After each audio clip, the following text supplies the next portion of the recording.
Bakit ba panay ang labas mo sa oras ng trabaho, Lira? Katulong ka ba o sekretarya?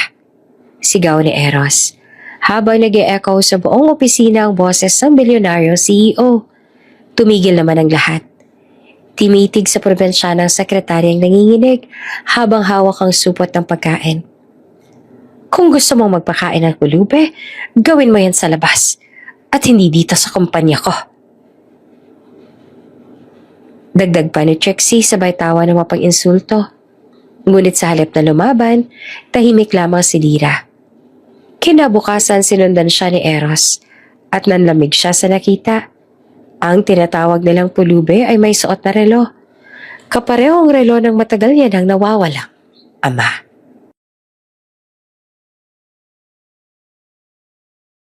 Bago ka pa lang sa channel neto, ibang kwento ni Ate Jane, istorya mo, ikwento ko. Huwag kalimutang pindutin ang notification bell at subscribe button.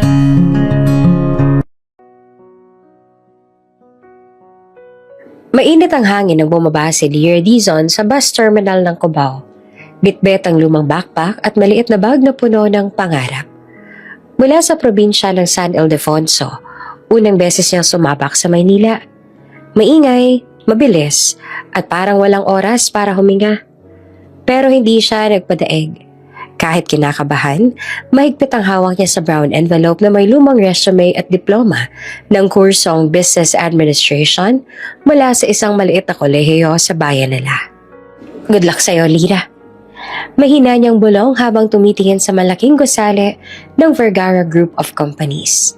Isa sa pinakakilalang korporasyon sa bansa. Doon siya may interview bilang sekretarya ng mismong CEO, si Eros Vergara. Pagpasok niya sa lobby, halos hindi siya makakilos. Marmol ang sahig. May mga chandelier sa kisame. At ang mga empleyado ay naka-formal attire na parang laging may meeting. Suot niya lang ay simpleng blouse, pencil skirt at lumang sapatos na inayos pa ng tatay niya bago siya umalis. Kaya mo to, Lira, sabi niya sa sarili, sabay ngiti kahit nanginginig.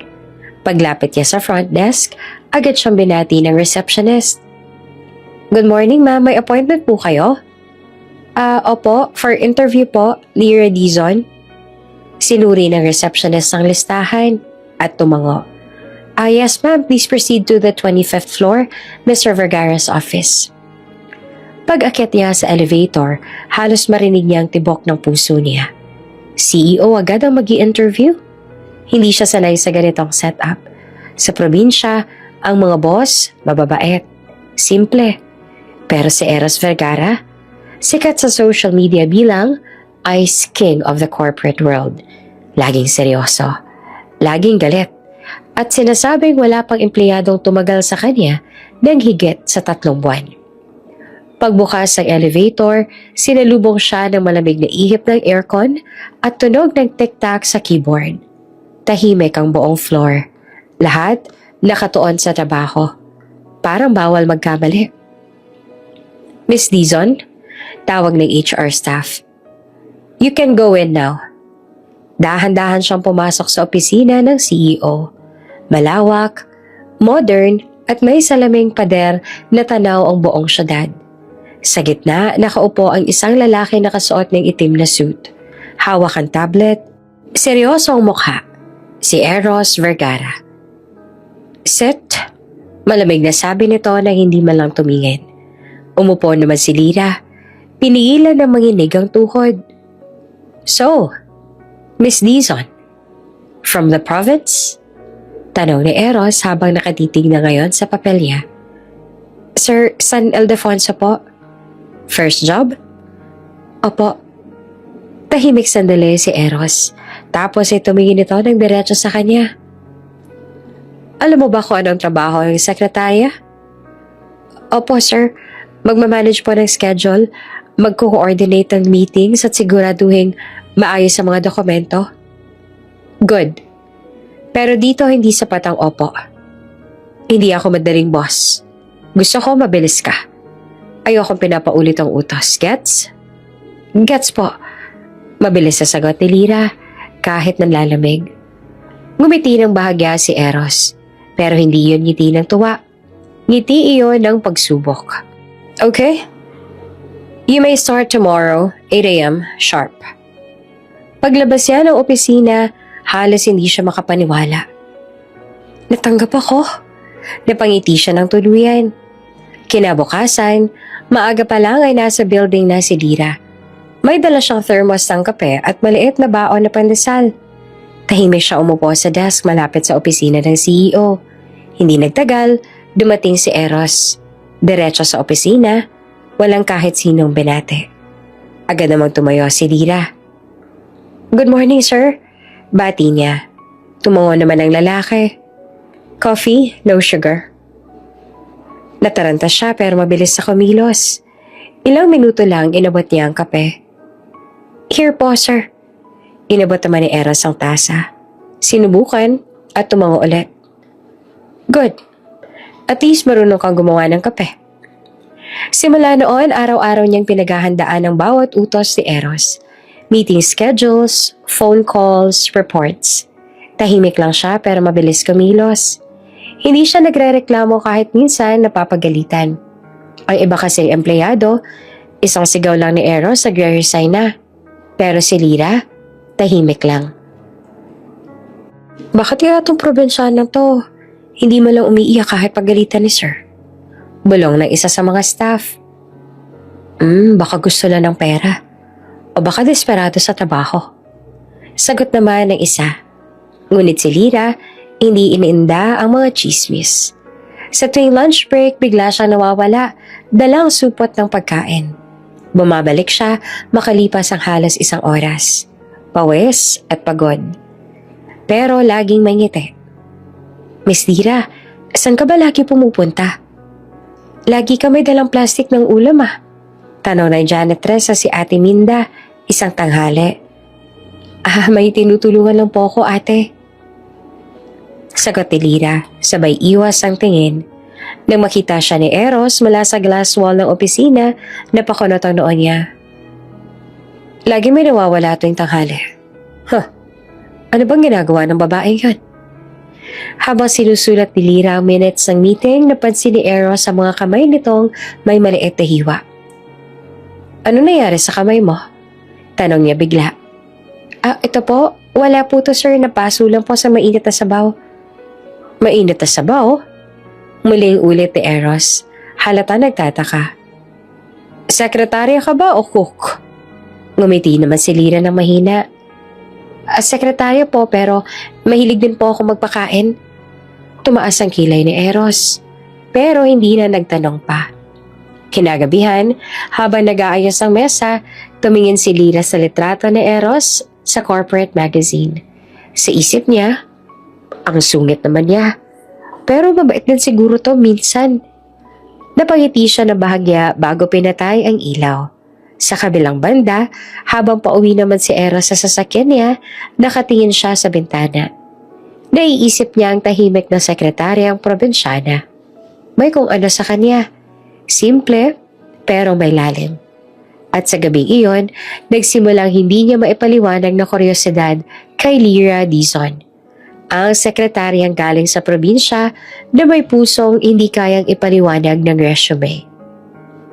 Makalipas ang isang taon, mula na maging sekretarya ni Eros Vergara, si Lira Dizon, marami nang nagbago sa opisina. Sanay na siya sa mabilis sa galaw ng kumpanya. Kabisado na ang mga utos ni Eros at halos siya na rin ang pinagkakatiwalaan pagdating sa mga confidential files.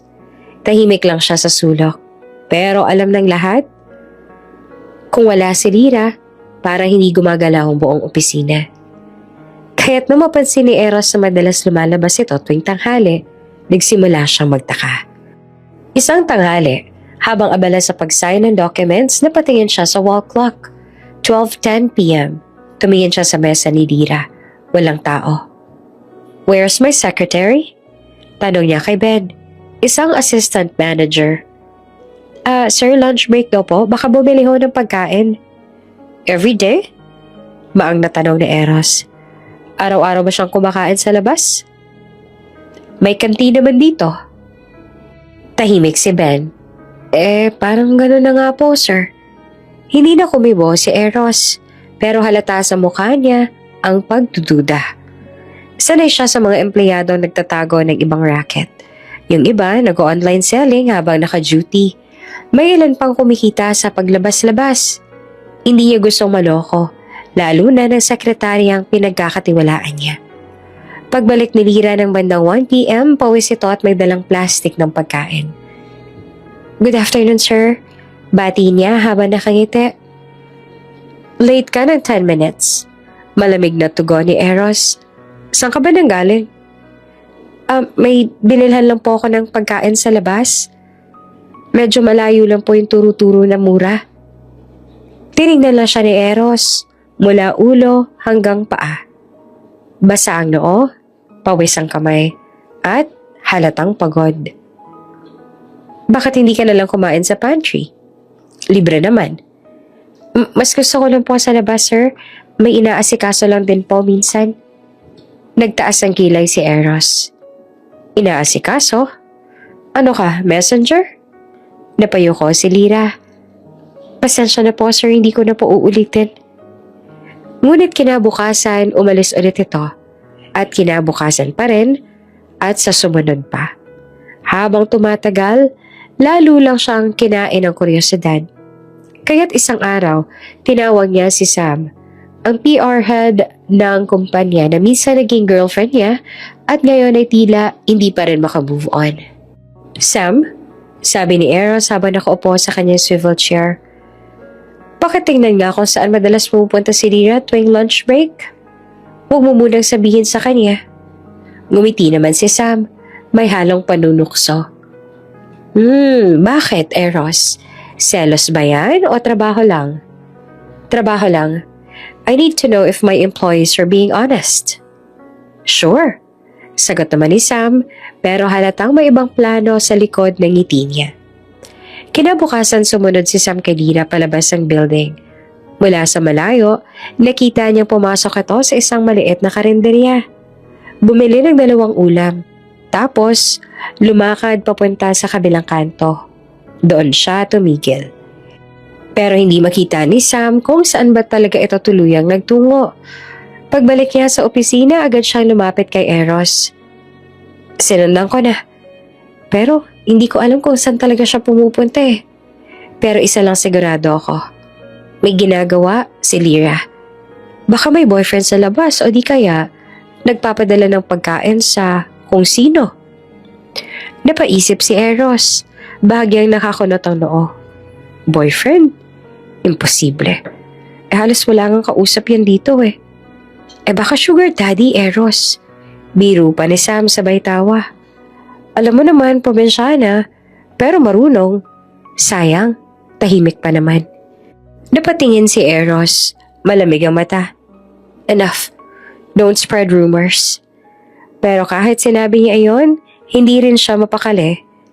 Ilang araw pa ang lumipas, at tuwing nakikita niyang lumalabas si Lira na may hawak na plastic ng pagkain, parang may bumubulong sa isip niya. Sino ba talagang pinapakain mo? Isang hapon, nadatnan niya ito nag-aayos sa mga folder bago umuwi. Miss Dizon? Tawag niya. Yes po, opo sir. Bukas gusto ko makita lahat ng lunch receipts mo. Yung mga binibili mong pagkain sa labas, company policy check. Nagulat naman si Lira, pero mabilis nang umiti. Sige po sir. Paglabas ito ay napailing si Eros. Hindi ko siya maintindihan. Laging kalmado kahit hinaharap ko. Kinagabihan na habang nasa condo si Eros, hindi siya mapakali. Tumingin siya sa city lights mula sa malaking bintana. Mula nang dumating si Lira, iba na ang rhythm ng opisina niya. Tahimik pero may kakaibang ginawa tuwing naroon ito. Pero bakit parang may tinatago siya? Kinabukasan, hindi na nakatiis si Eros. Nakita niya si Lira sa lobby. Dala na naman ang supot ng pagkain. Miss Dizon? Tawag niya. Saan ka naman pupunta? Ngumiti naman si Lira. Lunch break po, sir. Sa labas ulit? Opo. May kasabay ka ba? Wala po, sanay na po ako mag-isa. Hindi na sumagot si Eros, Pinanood niya na lang itong lumabas. At sa loob-loob niya, nagpasya na siya. Sige, bukas, susundan na kita. Nang araw na yon, tumambay si Eros sa loob ng kotse niya. Nakaparada sa tapat ng building. Mula sa rearview mirror, nakita niyang lumabas si Lyra. Suot ang simpleng blouse at bitbit ang 2 plastic ng pagkain. Tinawid nito ang kalsada at naglakad papunta sa kabilang blocking may maliit na parke. Doon siya nawala sa paningin ni Eros. Ngunit bago pa niya nasundan, biglang tumunog ang cellphone niya. Tawag mula sa board member. Damn! Mura niya at napilitan siyang bumalik sa meeting. Kinagabihan, habang nakahiga, muling bumalik sa isip niya ang eksena. Si Lyra, pawis, pero ngitin lang ng ngiti. Parang may mabigat na dahilan sa ginawa. Ano bang meron sa'yo, Miss Dizon? Mahina niyang sabi bago pumikit. Hindi pa niya alam, pero ang pinaghihinalaan niyang racket ni Lyra ang magbubukas ang pinakamalaking sikreto ng buhay niya. Mainit ang umagang iyon sa Vergara Group, pero mas mainit ang bulungan sa bawat cubicle. May bagong paksa ng intriga at ang bida, walang iba kundi si Lyra Dizon, ang tahimik na sekretarya ni Eros Vergara. Si Trixie, isa sa PR head ng kumpanya at dating karelasyon ni Eros, ay abala sa pag-aayos ng makeup habang kausap si Sam, ang PR head din na minsan niyang ginagamit para mangalap ng impormasyon. Sam, mahinang sabi niya habang inaayos ang buhok. Yung pinagawa ko sa'yo last week? Sinundan mo ba yung sekretarya ni Eros? Tumango si Sam. Opo ma'am, araw-araw po siyang lumalabas tuwing lunch. Bumibili siya ng pagkain sa labas tapos naglalakad ng mga 10 minuto papunta sa my park. Doon na po siya nawawala. Sa park? Ngumisi si Trixie sa bike and that. Sabi ko na nga ba't may tinatagong kalandian yung probinsyanang yon. Hindi ko po nakita kung sino kasama niya ma'am pero mukha ko may binibisita siya. Ay nako Sam, hindi mo kailangan ng ebidensya. Sa ganitong opisina, ang kailangan lang, kwento. At ayun na nga, ilang oras lang kumalat na ang balita. Hoy, narinig mo ba? Si Lyra raw may sugar daddy. Bulong ng isa sa mga accounting staff habang nagkokopya ng reports. Talaga? Naku, akala ko pa naman mahinhin. Baka yun yung dahilan kung bakit siya pinapabura ni Sir Eros. Naku, baka nga. O baka type siya ni Sir. Di ba dati sila ni Ma'am Trixie? Baka pinalitan lang. Tahimik lamang si Lyra sa kanyang mesa. Pero rinig na rinig niya ang mga bulungan. Ramdam niya nakatingin sa kanyang ilan. Nagtatawanan pa ng palihim. Pilit naman niyang pinanatili ang mahinahong mukha. Pero sa loob-loob niya, parang gusto niya nang maiyak. Lumapit si Ate Minda, ang janitress na naging kaibigan niya na. Lyra, huwag mo nalang intindihin yung mga naririnig mo. Alam mo naman dito, di ba? Mabilis kumalat ang chismis. Ngunit si Lyra, pilit. Ayos lang po. Sanay naman na po ako basta alam ko naman pong wala akong ginagawang masama. Pero bakit nga ba lagi kang lumalabas? Tanong ni Ate Minda. Hindi sa panghuhusga kundi sa pag-aalala lang. Ngumiti lang din si Lyra. May tinutulungan lang po akong tao. Yun lang po. Pagbalik ni Eros mula sa meeting, napansin niyang tahimik ang buong department. Lahat. Parang biglang nagkatinginan tuwing dadaan si Lyra. What's going on here? Tanong niya kay Ben. Wala naman po sir. Iwas si Ben. Office talk lang. Office talk? Tumalim ang mata ni Eros. About what? Tungkol po kay Miss Dizon. May nagsasabing, na baka raw po may nilalabas-labas na lalaki si Ma'am Lyra. Alam mo na sir, mga chismis lang. Hindi na nagsalita si Eros, pero nakita sa mukha niya ang pagkairita. Tell everyone to get back to work. Malamig niyang sabi. Pagpasok niya sa opisina, nadatnan niya nag-aayos si Lyra ng mga papeles. Tahimik lang siya, pero halata sa kilos na may dinaramdam. Miss Dizon? Tawag ni Eros. Yes, sir. Tumingin siya dito. Ignore the noise outside. I don't pay people to gossip. Sandali namang natahimik si Lyra. Sabay tango. Opo, sir. Salamat po. Pero kahit sinabi yun ni Eros, hindi niya maiwasang mapaisip. May parte sa kanya na gustong maniwala kay Lyra. Na mabuting tao ito. Pero may parte rin nagsasabing baka nga may tinatago talaga siya. Kinabukasan, mas lumala pa ang sitwasyon. Si Trixie na mismo ang nanguna sa biruan sa pantry. Oy, Lyra! Sigaw nito habang hawak ang tasa ng kape. Hindi ka na naman kumakain dito ah. Sana naman kayo magla-lunch ng sponsor mo? Natahimik ang lahat. Lumingon ang mga empleyado. Naghihintay ng sagot. Nakangiting pilit naman si Lyra. Wala po akong sponsor, ma'am.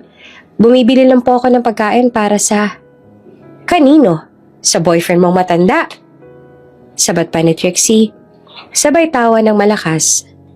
Huwag kang magpanggap, sweetie. Dami na namin nakakaalam, ano?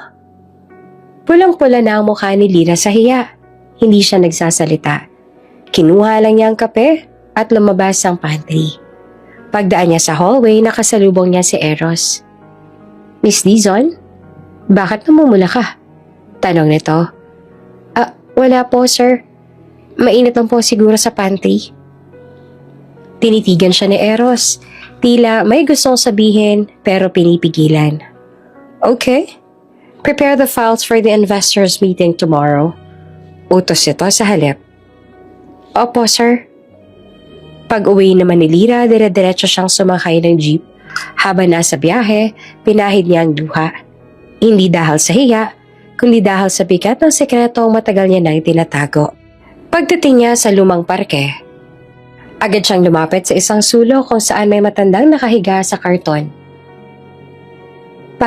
Mahinang tawag niya habang inilalapag ang mga plastik ng pagkain. Pasensya na ako, natagalan ako. Ang dami kasing chismosa sa opisina eh. Mahina pero may ngiting sumagot naman si Mang Leo. Anak, huwag mo na silang pansinin. Basta alam mong tama ang ginagawa mo. Pero nahihirapan na po ako magpaliwanag. Baka po mapagalitan ako ni sir. Huwag mong itigil ang ginagawa mo, Lyra. Hindi lahat ng tama kailangang makita ng iba. Tahimik lang silang kumain sa ilalim ng lilim ng puno. Sa gitna ng ingay ng lungsod, parang iyon lang ang lugar na payapa. Sa kabilang banda, habang nasa loob ng opisina, tinitigan ni Eros ang cellphone niya. Binuksan niya ang group chat ng mga department heads. Doon niya nakita ang isang meme na may picture ni Lyra at caption na, si Miss Secretary, may secret life daw. Mabilis niyang sinarado ang phone. Halatang galit. Tumayo siya at lumabas ng opisina. Ben, tawag niya. Sir? Tell HR to issue a memo. I want strict discipline. Anyone caught spreading rumors? Terminated. Yes, sir. Pero sa isip niya, hindi siya mapakali. Ano nga bang ginagawa mo, Miss Dizon? Bakit hindi mo maipaliwanag ng diretso? At habang si Lyra ay tahimik namang nakaupo sa gilid ng parke, pinapakain ang amang walang ibang alam sa mundo kundi siya. Unti-unti niyang nararamdaman na ang kabutihang ginagawa niya ay magiging daan din ng panibagong unos. Maaga pa lang ramdam na ni Lyra ang kakaibang tensyon sa paligid. Habang nag-aayos siya ng mga dokumento sa mesa ni Eros, napapansin niyang may mas tahimik ang buong department. Tila may pinaghahandaan. Ilang saglit pa, bumukas ang pinto ng opisina ng CEO. Lumabas si Trixie. Nakangisi, sumulyap sa kanya ng may halong panunuya. Good luck, Lyra. Bulong nito bago tuluyang umalis. Napasinghap siya. Hindi niya alam kung anong ibig sabihin ng babae. Pero Kinabahan siya. Maya-maya ay tumunog ang intercom. Miss Dizon? To my office, now. Malalim ang boses ni Eros. Diretso, walang emosyon. Parang tunog ng isang hatol. Pagpasok niya sa opisina, nakatayo si Eros sa harap ng malaking glass window. Hawak ang tablet habang binabasa ang ilang report. Inima lang siya nilingon. Tahimik na inilapag ni Lyra ang folder sa mesa. Pero hindi pa siya nakakaalis nang magsalita ito. Miss Dizon? Malamig na tono ni Eros. Ilang beses na katang napapansin na lumalabas sa oras ng trabaho. Hindi lamang isang beses. Hindi 2 beses. Kundi madalas. Humugot siya ng hangin. Pinipigilan ng kaba. Pasensya na po, sir. Hindi ko naman po sinasadya. Napalingon si Eros. Diretso ang tingin sa kanya. Hindi mo sinasadya? Mariin niyang ulit. Alam mo bang may mga mata sa kumpanya? Hindi mo pwedeng basta-bastang iwan ang desk mo. You are my secretary. Not some errand girl on the street. Tahimik lamang si Lyra. Ramdam niya ang mga tingin ng mga tao sa labas. Dahil tanaw siya sa salamin ng opisina, lahat nakamasid. Gusto niyang lamunin na lang siya ng lupa. Eros placed his hands on his desk, leaning forward. Kung gusto mo magtrabaho ng maayos, magtrabaho. Hindi yung parang palengke ang schedule mo. Napayuko si Lyra. Humigpit ang kapit niya sa folder na hawak. Alam niyang may mali sa paningin ni Eros. Pero, paano ba niya ipapaliwanag? Pasensya na po, sir. Mahina niyang sabi. May tinutulungan lang po talaga akong tao. Hindi ko naman po sinasadyang magmukhang pabaya. Napakunot ang noon ni Eros. Tinutulungan? Tumango si Lyra. Hindi magawang tumingin ng diretsyo. Opo, may isa pong matandang babae sa kabilang kanto ng building. Wala siyang pamilya at... Stop! Tinigil siya ni Eros. Hindi mo trabaho yon. Hindi kita binabayaran para sa mga gawaing labas sa opisina. Napahinga ng malalim si Lyra. Gusto niya sanang ipaliwanag pa. Pero kita sa mukha ni Eros ang inis. Kaya tumango na lamang siya. Naiintindihan ko po, sir. Hindi na po mauulit. Tahimik ang sumunod na ilang segundo. Naririnig lang nila ang mahinang tunog ng aircon at tiktak ng relo sa dingding. Tumingin si Eros sa kanya ng diretsyo. Matalim, pero tila may bahid ng pag-aalinlangan. Parang gusto pa niya magtanong, pero pinigilan niya ang sarili. You may go. Malamig na sabi nito. Paglabas si Lyra, parang bigla namang gumaan ang paligid pero mapikat pa rin ang dibdib niya. Pagdaan niya sa hallway, nakita niya nakangisi naman si Trixie, kasama si Sam. Oy, baka grounded ka na, Lyra. Sigaw ni Sam sabay tawa. Kasi naman, dagdag pa ni Trixie, masyado kang misteryosa. Ayun tuloy, napansin na ng boss. Ngumiti na lang si Lyra ng pilit. Hindi siya sumagot. Ayaw niya nang lumaban. Sa halip, tumuloy siya sa pantry at tahimik na umupo. Habang nilalapag niya ang kape, sumilip si Mika, ang isa niyang kakamping empleyado. Lyra, okay ka lang? Narinig ko kasi si Sir Eros kanina, parang galit siya. Ngumiti lang si Lyra ng pilit, hindi siya sumagot. Ayaw niyang lumaban. Sa halip, tumuloy siya sa pantry at tahimik na umupo. Habang nilalapag niya ang kape, sumilip naman si Mika, ang isa niyang kakamping empleyado. Lyra, okay ka lang? Narinig ko kasi si Sir Eros kanina para siyang galit. Ngumiti naman si Lyra ng mahina. Okay lang ako, Mika. Hindi naman siya mali. Dapat nga siguro magpaliwanag ako ng mas maayos. Pero hindi naman totoo yung sinasabi nila, di ba? Umiling siya. Hindi, may dahilan lang talaga ako. Basta balang araw maiintindihan din nila. Kinagabihan, habang pauwi si Lyra sakay ng jeep, binuksan niya ang lumang bag at kinuha ang maliit na supot ng tinapay.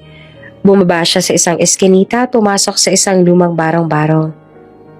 Lyra anak, andyan ka na pala.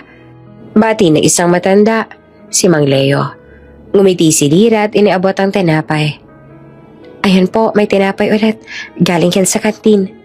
Salamat Iha, ang bait mo talaga. Ngumiti lamang si Lyra. Pero sa loob-loob niya ay mabigat pa rin ang pakiramdam. Alam niya hindi niya dapat pinagsasabihan si Eros ng basta. Pero hindi niya rin kayang itigil ang pagtulong.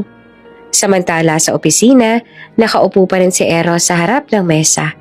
Hindi pa siya umuwi. Tinitigan niya ang record ni Lyra sa computer. Wala namang reklamo. Laging on time. Maayos ang gawa. Bakit nga pa parang iba siya? Bulong niya sa sarili. Napatigil siya sandali at saka napailing. No, huwag kang maaapektuhan.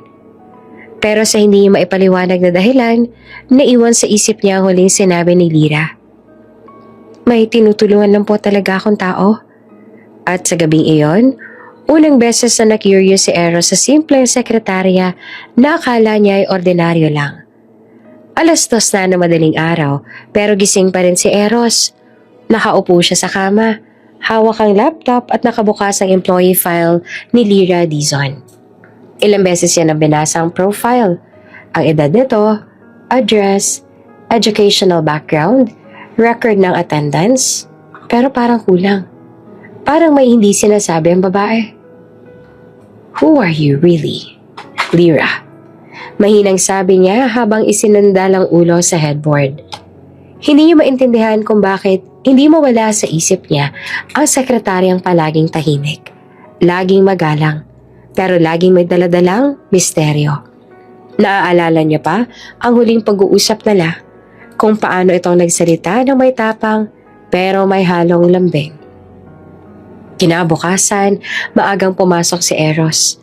Pagbukas pa lang ng elevator, nandoon na si Lyra. Nag-aayos sa mga dokumento sa front desk. Medyo namutla ito at may benda sa kanang kamay. Napakunot ang noo ni Eros. What happened to your hand? Nagulat naman si Lyra. Halatang hindi inaasahan na tatanungin siya. Eto po, sir. Nasagi lang po ako kahapon. Pero wala po to. Pero hindi naniwala si Eros. Nasagi? Inabot niya ang tasa ng kape na hawak nito at napansin ang bahagyang panginginig ng daliri. Mukhang hindi naman yan simpleng nasagi. Umiling si Lyra. Naku, wala po talaga yan, sir. Nakakahiya kung maabala pa kayo. Hindi na siya nagsalita pa. Pero habang naglalakad papasok sa opisina, ramdam ni Eros ang ines at pag-aalala na sabay tumatama sa dibdib niya. Bakit ba ako naaapektuhan? Pagdating ng hapon, sinundan niya ng tingin si Lyra habang lumalabas ng building. Bitbit pa rin ito ang pamilyar na supot ng pagkain. Dahil hindi siya mapakali, kumuha siya ng sariling kotse at sinundan ito. Hindi para manghimasok, kundi para malaman kung totoo nga bang may tinutulungan itong tao. Huminto si Lyra sa isang makipot na eskinita. Naglakad siya papasok, dala ang supot. At ilang minuto pa, nakita ni Eros mula sa loob ng sasakyan ang isang matandang lalaki na lumabas sa maliit na bahay. Si Lyra ay nakangiti habang iniaabot ang pagkain. Tila bumagal ang oras. Hindi iyon eksenang inaasahan ni Eros. Akala niya ay may kalokohan itong sekretarya. Pero nang nakita niya ay kabaliktaran. Matanda? Bulong niya. Ito ba yung tinutulungan niya? Habang pinapanood niya si Lyra na pinupunasan ng bimpo ang noo ng matanda, parang may kung anong gumalaw sa dibdib niya. Isang uri ng paghanga na matagal nang hindi niya naramdaman. Kinabukasan, tila mas tahimik naman si Eros sa opisina. Habang binabasa ang report ni Lyra, napansin niyang maayos ang lahat. Walang mali, walang kulang. At kahit papaano, parang iba na ang tingin niya rito. Nang dumating si Lyra, inabot ang bagong schedule. Napansin niya nakatingin si Eros sa kanya. Sir? Tanong nito. Umubo siya ng kaunti. Wala. Just, good job. Ngumiti si Lyra, halatang nagulat. Salamat po, sir. Habang lumalakad ito palabas, napatingin naman si Eros sa kamay nitong may sugat pa rin. Hindi niya napigilan ang sarili. Miss Dizon? Tawag niya muli. Lumingon naman si Lira. Po? Ipaggamot mo yung kamay mo. Hindi pwedeng ganyan habang nagtatrabaho ka rito. Okay po, sir. Tumango ito at nginitian siya bago lumabas ng opisina. Pagkalabas si Lira ay napabuntong hininga si Eros. Ngayon niya lang napansin kung gaanong kalambing ng ngiti nito. Simple, pero may lalim. Sa pantry naman sinalubong si Lira ni Mika. Uy, nakita ko yung kamay mo ah. Seryoso, ano ba nangyari? Ngumiti naman si Lira. Naku pala to Mika, tinulungan ko lang si Mang Leo noong isang gabi. Nilalagnat kasi kaya ako nagluto't nagpuna sa kanya. Ha? Siya pa rin? Lira, nakakatakot na yung ginagawa mo ah. Baka kung paano ka pa. Okay lang. Sagot naman ni Lira sabay kantat. Hindi ko naman kaya iwan yung matanda wala na nga siyang pamilya. Habang nagkakwentuhan sila, dumaan naman si Eros sa may pintuan ng pantry. Tila kukuha ng kape. Sandali siyang napatigil nang marinig ang pangalan ni Mang Leo. Pagbalik niya sa opisina, hindi siya mapakali. Binuksan niya ang kanyang laptop at hinanap sa HR file ang address ni Lira. Nang mabasa niya ito, tumugma sa lugar kung saan niya nakita ang matandang lalaki kagabi. Mang Leo, bulong niya ulit. Mula noon, hindi na maiwasang mapatingin kay Lira tuwing magtatagpo ang kanilang mga mata. Hindi dahil sa trabaho, kundi dahil unti-unti niya nakikita ang kabutihang matagal niya nang nakalimutan na meron pa sa mundong ito.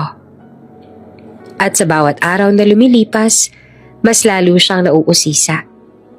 Sino ba talaga si Lira Dizon? At bakit parang mas malalim pa sa inaakala niya mga lihim nitong tinatago? Mainit ang sikat ng araw ng tanghaling iyon. Karaniwang oras ng lunch break, pero si Eros ay hindi kumakain. Nakaupo siya sa loob ng kotse. Nakapark ilang metro mula sa entrance ng Vergara Building. Nakasalamin siya, pero may mga mata nakatuon lang sa isang direksyon, kay Lira Dizon. Ang sekretaryang matagal niya nang pinagdududahan at ngayon ay pilit niyang gustong maintindihan. Kanina pa niya ito nakikitang abala. Tila may binabalot sa maliit na supot ng papel. Nang tuluyan na nga lumabas ang building, agad niyang pinaandar ang kotse. Pinasundan nito mula sa di kalayuan. Tahimik lamang si Eros habang nagmamaneho. Hindi niya alam kung ano ba talaga ang pakay niya. Kung gusto niya bang patunayan na may ginagawang mali si Lira? O kung gusto lang niyang malaman ang totoo? Ang alam niya lang, mula nang mapansin niya ang laging lumalabas ito, parang may kung anong kumukulit sa isip niya.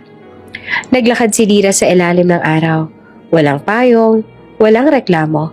Nakasabit sa braso niya ang subot ng pagkain at isang bote ng tubig. Paminsan-minsan, pinupunasan nito ang pawis sa noo gamit ang panyo.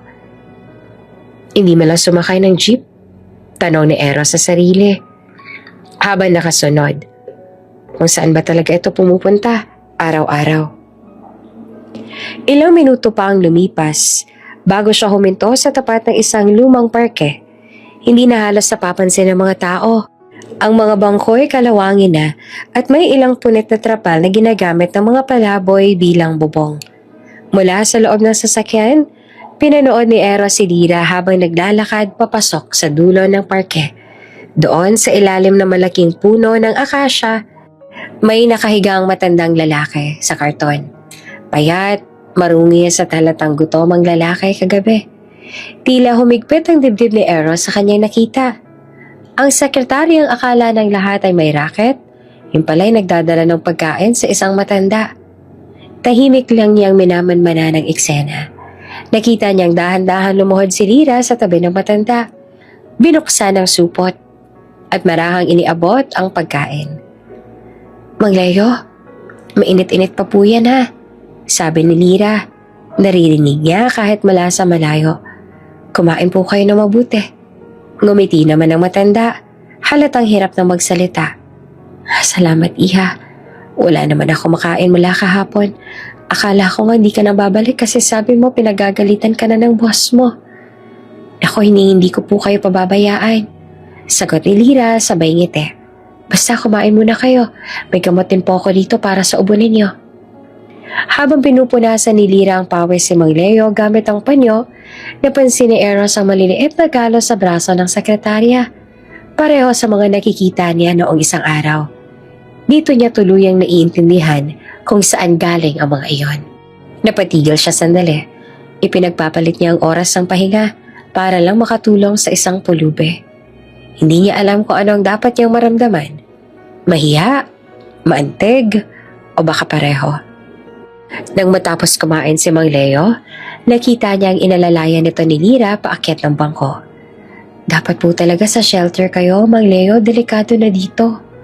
Umiling lang ang matanda. Ayoko sa loob, anak. Mas gusto ko rito. Kita ko yung langit. Napangiti naman siya, pero halatang may lungkot sa mga mata. Tila hindi na napigilan ni Lira ang mahabag. Sige po, pero pagbabalik po ako bukas, may bitbit akong kumot at jacket. Bukas? Tanong ni Mang Leo, sabay tawa ng mahina. Kahit hindi na muna, iha. Baka mapagalitan ka lang ng boss mo. Ngumiti naman si Lira. Nako, sanay na po ako ron. Basta kayo, wag lang po kayong pagugutom. Narinig naman niyo ni Eros. Sa loob ng kotse, napatingin siya sa sariling kamay na nakahawak sa manibela. Parang biglang tumahimik ang mundo. Ang babae na akala niyang simpleng empleyado lang, may ganitong puso palang kayang magmahal nang walang kapalit. Matagal nang pinagmamasdan si Lira hanggang sa matapos itong maglakad pabalik. Ngunit bago ito tuluyang makaalis, napansin niyang inabot ni Mang Leo ang pulso nito. Salamat ha. Kung may anak lang sana ako. Sana kagaya mo. Tumigil naman si Lira, halatang naiiyak pero pinipigilan. Kung ganun po, ituring niyo na lang po akong anak, Mang Leo. Sa sandaling yon, hindi na nakatiis si Eros. Ibinalik niya ang tingin sa dashboard at malalim na huminga. May kung anong kirot na bumalot sa kanya. Hindi dahil sa awa, kundi sa gulat. Ang eksenang nakita niya ay hindi pangkaraniwan. Nang makaalis na si Lira, sumunod siya pabalik sa building. Tahimik lang siya sa biyahe. Parang may nagbago sa loob niya. Pagdating sa opisina, nakasandal siya sa swivel chair, nakatingin sa city skyline. Hindi niya maiwasang mapaisip. Bakit kailangan niya pang magtago? Bakit kailangan pa niya magpaliwanag kung kabutihan lang naman ang ginagawa niya? Lumipas ang ilang oras, pero hindi pa rin mawala sa isip niya ang imahe ni Lira na nakaluhod sa tabi ng isang matandang gutom. Walang kamera, walang saksi, walang motibong pampaganda ng imahe. Tunay, taos puso. Kinabukasan habang abala si Lira sa pag-aayos sa mga papeles, pasimple lang siyang lumapit. Miss Dizon? Tawag niya. Nagulat ito at mabilis na tumayo. Sir? May kailangan ka bang tulong? Po? Wala naman po sir. Ayos lang po ako. Tumango siya. Okay. Kung may kailangan ka, sabihin mo lang. Ngumiti naman si Lira. At iyon ang unang beses na nakita ni Eros ang ganitong ngiti. Pagod, pero totoo. Pagbalik ni Eros sa opisina, tumingin siya sa kalendaryo sa mesa. Napansin niyang sinulatan ni Lira ng maliit na doodle ang petsa ng bukas. Isang maliit na araw na may ngiti. Napatingin siya sa sarili. Siguro, bukas bibisitahin niya ulit si Mang Leo. At sa hindi niya maipaliwanag na dahilan, gusto rin niyang sumama. Muling bumalik si Lira sa parke kinabukasan. Dalang supot ng pagkain at maliit na thermos ng mainit na sabaw. Katulad ng dati, mag-isa lang siya. Pawisan pero may ngiti sa labi. Sa ilalim ng parehong punong akasya, nandoon si Mang Leo. Nakasandal sa karton, tila inaantok at pagod. Mang Leo? Tawag ni Lira. Mainit pa po yung sabaw, kain po muna kayo. Ngumiti naman si Mang Leo at pilit na tumayo. Ay, salamat ulit iha ha. Araw-araw mo na lang ako inaalala. Nako, hindi po abala yon. Sagot naman ni Lira, habang inaalalayan itong umupo ng maayos. Sabi ko nga po, 'di ba? Parang tatay ko na rin po kayo. Habang pinupunasan niya ng panyo ang noon ng matanda, narinig niya ang ibag ng sapatos sa likuran. Mabilis siyang napalingon at halos mabitawan ng thermos nang makita kung sino iyon. Sir Eros? Halos pasigaw niya ang sabi. At halatang hindi siya makapaniwala. Tahimik lamang si Eros habang nakatayo sa gilid. Nakasuot pa ng simpleng polo at sunglasses. Tinanggal niya iyon at tumingin sa dalawa.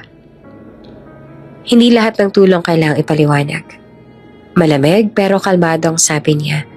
Napatigil naman si Lyra. Halatang nagulat sa tono. Hindi yan galit, kundi parang may halong awa at pag-unawa. Sir, pasensya na po. Hindi ko po intensyong itago. Baka lang po kasi isipin ninyong... Umiling si Eros. Hindi mo kailangang isipin. Nakita ko na. Lumapit siya sa kanila at tumingin kay Mang Leo. Pwede po ba ako umupo rito? Tanong niya. Ngumiti naman ang matanda. Bahagyang nagulat. Abay, syempre naman iho. Salamat at may kasama na akong pogi rito. Napatawa naman si Lyra kahit kinakabahan. Umupo si Eros sa tabi ng matanda at kinuha ang isa sa mga plastic container. Ako na, Lyra. Pahinga ka na muna. Tila natigilan naman si Lyra. Hindi niya nakalang tutulungan siya mismo ng boss niya sa ganitong sitwasyon. Habang binubuksan ni Eros ang pagkain at tinaabot ito kay Mang Leo, napansin ng nanginginig ang kamay ng matanda.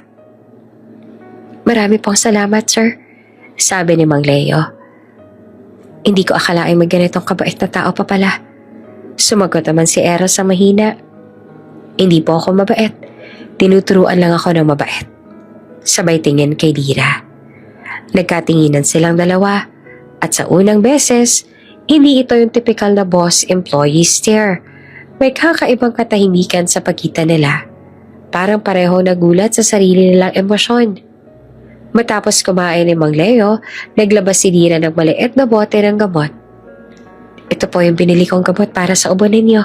Inupon niyo po pagkatapos. Salamat, anak, sagot ni Mang Leo, sabay hawak sa kamay ni Lyra. Kung wala ka, ewan ko kung saan ako pupulutin. Umiling si Lyra at gumiti. Hindi po, Mang Leo. Ako po ang dapat na magpasalamat sa inyo. Kayo po kasi ang nagpapaalala sa akin kung bakit ako lumalaban araw-araw. Tumingin si Eros sa kanya, tila nag-aalangan pero interesado. Bakit mo naman nasabi yon? Huminga ng malalim si Lyra. Sir, nung una akong dumating sa Maynila, wala po talaga akong kakilala. Wala rin akong pera. Naglakad lang po ako papunta sa agency na nagpa-interview sa akin para sa trabaho to. Nung araw na yon, sobrang gutom ko na. Tapos nakita ko si Mang Leo, naginginig sa labig sa tapat ng bakery. Tumigil siya sandali. Nag-ayos ang pagkakaupo. Imbes na maawa ko sa sarili ko, siya yung naawa sa akin. Inalok niya ako ng kalahating tinapay, kahit alam kong iyon na lang din ang meron siya. Sabi niya, kung kaya ko daw na magbahagi kahit kaunti, ikaw rin. Huwag mong kalimutan yan. Kapag nakatayo ka na ulit. Simula noon, araw-araw ko na siyang binabalikan. Tahimik lamang si Eros. Tila may biglang sumundot sa dibdib niya habang pinakikinggan ang kwento ni Lyra. Hindi niya inakalang ganitong kabigat at kasimple ang dahilan ng ginagawa ng sekretarya niya. Bakit hindi mo sinabi sa akin? Tanong niya sa huli. Ngumiti naman si Lyra na may lungkot sa mata. Sir, hindi ko naman po kasi kailangang ipagmalaki yung pagtulong, tsaka baka po kasi isipin niyong nagpapabibo lang ako o ginagamit ang oras ng kumpanya. Pero ginagamit mo nga. Sagot naman ni Eros pero may lambing sa tono. At ang masama, napahiya pa ako dahil maling inisip ko sa'yo. Nagulat si Lyra. Sir? Umiling siya at bahagyang natawa. Wala. Siguro dahil nasanay ako na puro manluloko nakikita ko. Ngayon lang ulit ako nakakita ng ganito. Napatingin si Lyra sa kanya. Pero hindi na siya nakasagot. Tahimik lang silang tatlo habang unti-unting humihina ang araw sa likod ng mga puno. Bago sila umalis, naglabas si Eros ang maliit na sobre mula sa bulsa. Mang Leo, maliit na tulong lang po yan para makabili kayo ng gamot o pagkain. Bigla namang tumanggi ang matanda. Nako, huwag na iho. Sapat na sa akin tong araw na may kausap ako. Hindi ko naman kailangang bayaran yung kabutihang loob. Ngumiti naman si Eros, humanga. Matagal ko nang hindi narinig yung klaseng sagot na yan Habang naglalakad pabalik sa kotse, sabay si Lira at Eros. Tahimik lamang sila, pero ramdam ang bigat sa hangin. Sir, mahinag sabi ni Lira. Salamat nga po pala Hindi ko po inaasahan na tutulungan niyo ako. Ngumiti naman si Eros. Hindi ako tumulong para sa'yo. Gusto ko lang maranasan yung ginagawa mo. Ang alin po? Yung tumulong nang walang kapalit. Napangiti si Lira, hindi na nagsalita. Pagbalik nila sa building, habang nakasakay sa elevator, bigla nagsalita si Eros. Miss Dizon? Po, sir? Simula ngayon, kung lalabas ka tuwing lunch, huwag ka na magtago. Sabihin mo lang sa akin kung saan ka pupunta. Medyo natigilan naman si Lira. Ibig sabihin po, pinapayagan niyo na po ako? Tumango si Eros. Oo, pero may kondisyon. Ano po yun? Isama mo ako minsan.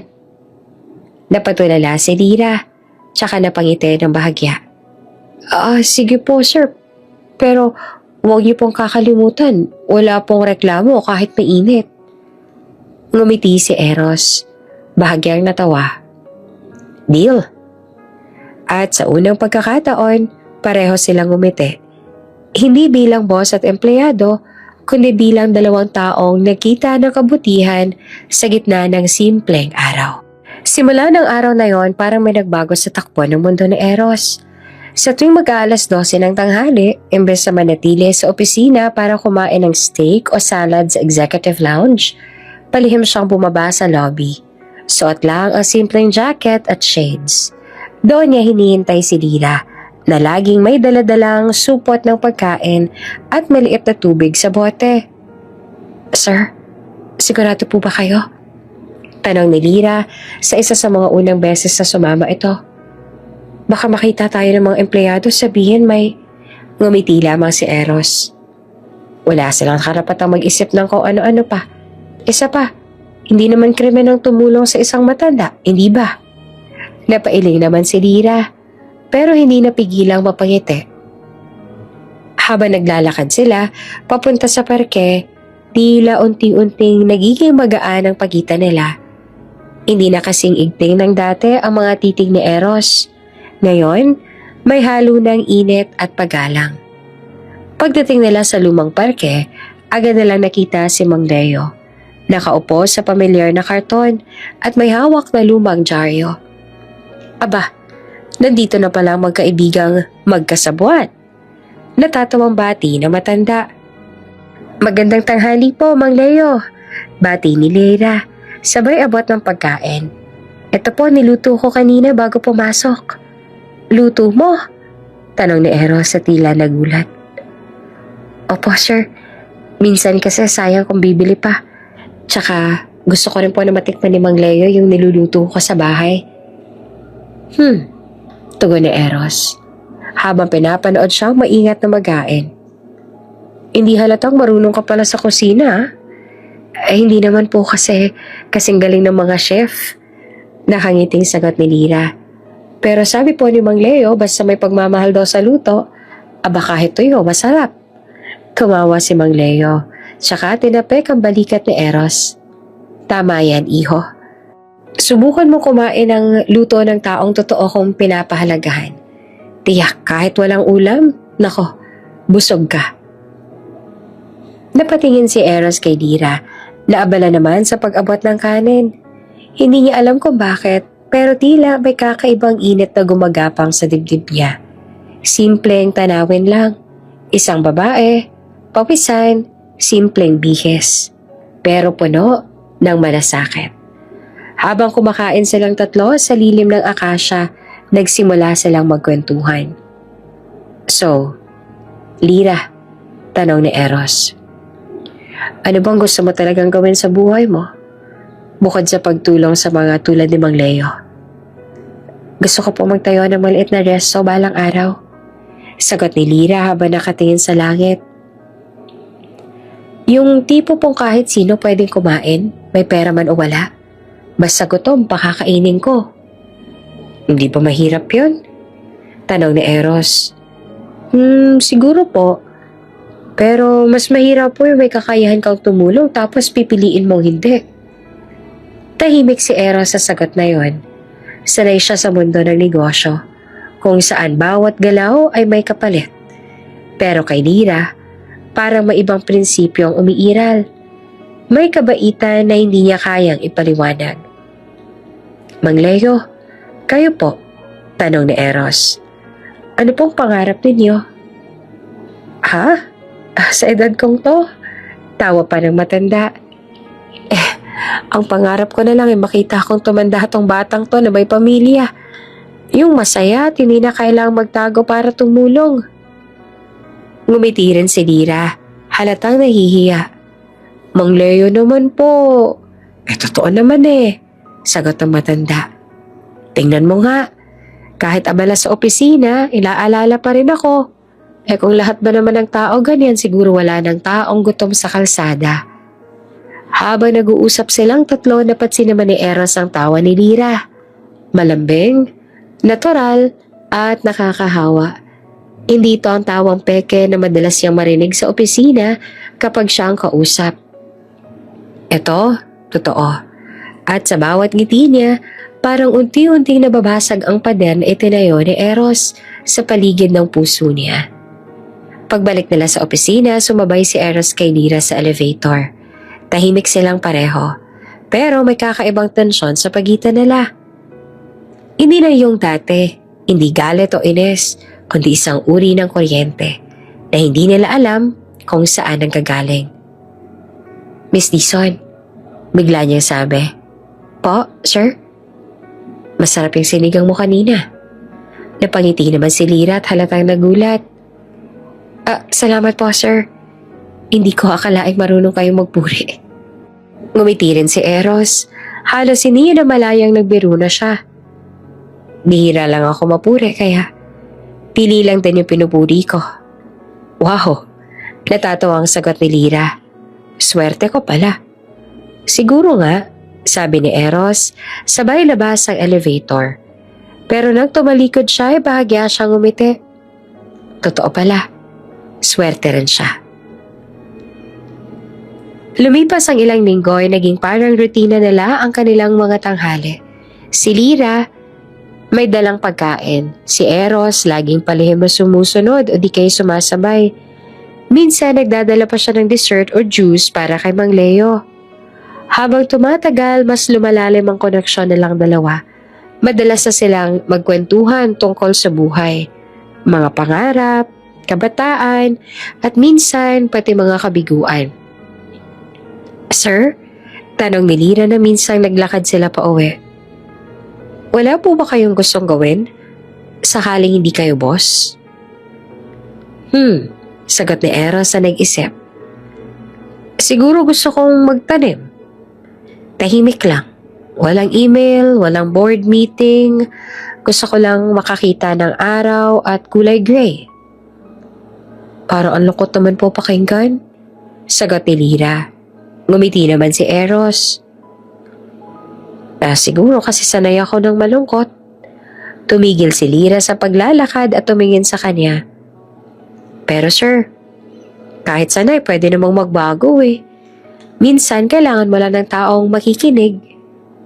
Hindi na sumagot si Eros pero napatingin siya sa mga mata ni Lira. May kung anong kumislot sa dibdib niya. Isang damdaming matagal na ang natutulog. Pag-uwi niya ng gabing yon, hindi siya mapakali. Nakatitig lang siya sa laptop. Pero ang iniisip niya ay yung mga ngiti ni Lira habang inaabot ang pagkain kay Mang Leo. At yung tinig nitong laging puno ng kabutihan. Alam niyang delikado. Boss siya, sekretarya lang ito. Pero sa tuwing naiisip niyang itigil ang pagsasama sa tanghalian, parang hindi niya magawa. Baka nga tama si Mang Leo. Minsan, hindi mo kailangan ng maraming dahilan para maramdaman na espesyal ang isang tao. Minsan, sapat na yung simpleng tanong na, kumain ka na ba? At sa puso ni Eros, unti-unti na ang tanong na yon ay nagiging sagot kung bakit hindi na mapalagay tuwing hindi niya nakikita si Lyra. Mula sa dulo ng hallway ng kumpanya, nakatayo si Trixie, ang dating PR manager at minsan ang minahal ni Eros Vergara. Hawak niya ang cellphone. At mula roon ay kinuhanan niya ng litrato sina Eros at Lyra na sabay na lumalabas ng building. Magaan ang mga ngiti, tila walang iniintinding mundo. Isang ngiti ng pagkaselos ang lumabas sa labi ni Trixie. So, ito pa lang dahilan kung bakit hindi mo na ako pinapansin, Eros. Bulong niya sa sarili. Isang probinsyanang sekretarya. Habang pinapanood niya silang maglakad palabas, ramdam niya ang pait. Hindi niya maalala kung kailan ang huling umiti ng ganoon si Eros noong sila pa. Noon, puro trabaho, puro lamig, puro utos. Pero kay Lyra, parang ibang tao si Eros. Marunong siyang umiti, marunong tumawa. Hindi ako papayag, ano? Mahinang sabi ni Trixie habang pinipisil ang cellphone. Hindi siya pwedeng maging masaya sa iba. Kinabukasan, maaga siyang pumasok sa opisina. Nakaupo siya sa kanyang mesa at sa harap niya nakadisplay ang edited na larawan. Sina Eros at Lyra, tila magkahawak kamay habang kumakain sa isang maliit na park. Manipis lang ang pagkakabago pero sapat na para magmukhang totoo. Konting adjustment lang, sabi niya sa graphic artist na kaibigan niyang ututang dila. Gawin mong halata, pero hindi naman yung sobrang halata ah. Alam mo na, para pag nakita ng iba, sila na mismong husga. Nang matapos ang larawan, agad itong ipinasa sa ilang kasamahan sa department group chat. Uy, nakita niyo na ba to? Sabay lagay ng caption na, mukhang may bago ng inspirasyon si Sir Eros ah. Sa loob lang ng isang oras, kumalat na ang larawan sa buong opisina. Sa pantry, sa elevator, sa hallway. Puro bulungan. Si Ma'am Lyra daw yung bagong apple of the eye ni Sir.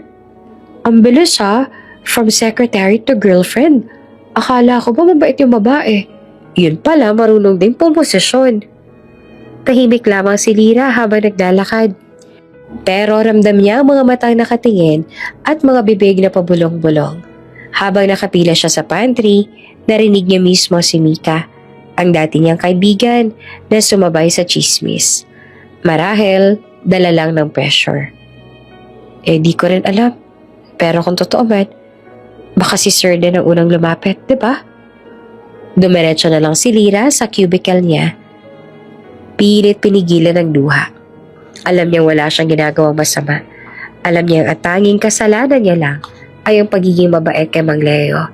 At marahil, ang pagiging totoo kay Eros. Pero paano niyang ipapaliwanag kung buong opisina ay naniniwala ng iba? Pagpasok ni Eros mula sa meeting, napansin niyang tila may kakaibang atmosphere sa buong floor. Tahimik pero may bulungan. Sa pagdaan niya, napansin niyang tila iwas sa mga empleyado at may ilan pang nakangiti ng may ibig sabihin. Anong meron? Tanong niya kay Mika na halos malaglag naman ang ballpen sa kaba. Wala po sir. Mabilis itong sagot. Normal day lang po. Umilay naman si Eros. Normal? Parang bakit hindi kayo makatingin ng diretsyo? Nang makabalik siya sa opisina, sinalubong siya ni Lyra. Sir, may kailangan po kayong permahan. Pero bago pa siya makalapit, bumukas ang phone ni Eros at tumambad ang larawan. Nanlaki ang mga mata niya. What the? Bulong niya. Nakita niya agad ang mukha nila sa litrato. Si Lyra nakatawa. Siya naman, nakatingin sa kanya sa parang malambing. Kung hindi mo alam ang totoo, iisipin mo talagang magkasintahan sila. Ipinatong niya ang cellphone sa mesa at tinignan si Lyra ng seryoso. Miss Dizon, pumasok ka muna rito. Tahimik itong sumunod. Habang nakatayo siya sa harap ng mesa ni Eros, ramdam niya ang bigat ng sitwasyon. Alam mo ba to? Tanong ni Eros habang pinapakita ang larawan. Napakurap si Lyra. Sir, hindi po ako may gawa niyan. Wala po akong kopya niyan. Kung hindi totoo, huwag ka na magsalita. Malamig na wika ni Eros. Pero habang tinitingnan niya ang mga mata ni Lyra, tila nagdadalawang isip siya. Hindi ito yung tingin ng taong sinungaling. Sir, nanunumpa po ako. Nanginginig na sabi ni Lyra. Hindi ko po alam kung saan galing yan. Hindi ko po gagawin ang ganyang kabastos na bagay. Alam ko pong boss ko po kayo. Tahimik lamang si Eros. Ilang segundo lang pero parang tumigil ang oras. Nakatingin lang siya kay Lyra. At ang tanging naririnig niya lang ay ang tibok ng puso niya. Mabilis, parang galit. Pero may halong awa. Paglaon ay bumuntong hininga siya. Okay, upo ka muna. Tahimik na naupo naman si Lyra. Sir, kung gusto niyo po, pwede po kayong if-investigate. Buksan niyo po ang phone ko, yung account ko. Wala po kayong makikitang ganyan. Hindi naman makatingin si Eros. Ramdam niya ang sincerity sa boses nito. At sa loob niya, alam niyang wala itong kasalanan. Alam niya hindi itong tipo ng babaeng gagawa ng ganitong iskandalo. Hindi na kailangan. Mahina niyang sabi. Sir? Tanong ni Lyra. Tumingin siya rito. Mas malumanay na. Alam ko namang hindi ikaw may gawa niyan. At hindi kita kailanman pagdududahan. Unti-unti bumalik ang kulay sa mukha ni Lyra. Salamat po, sir. Pero, dagdag ni Eros, gusto ko malaman kung sino may pakana. Kung sino man yon, hindi lang ikaw ang sinira. Pati ako. Tumango si Lyra at halos maiyak. Sir, hindi ko po alam kung sino pero baka may galit po sa akin o sa atin. Napaisip si Eros.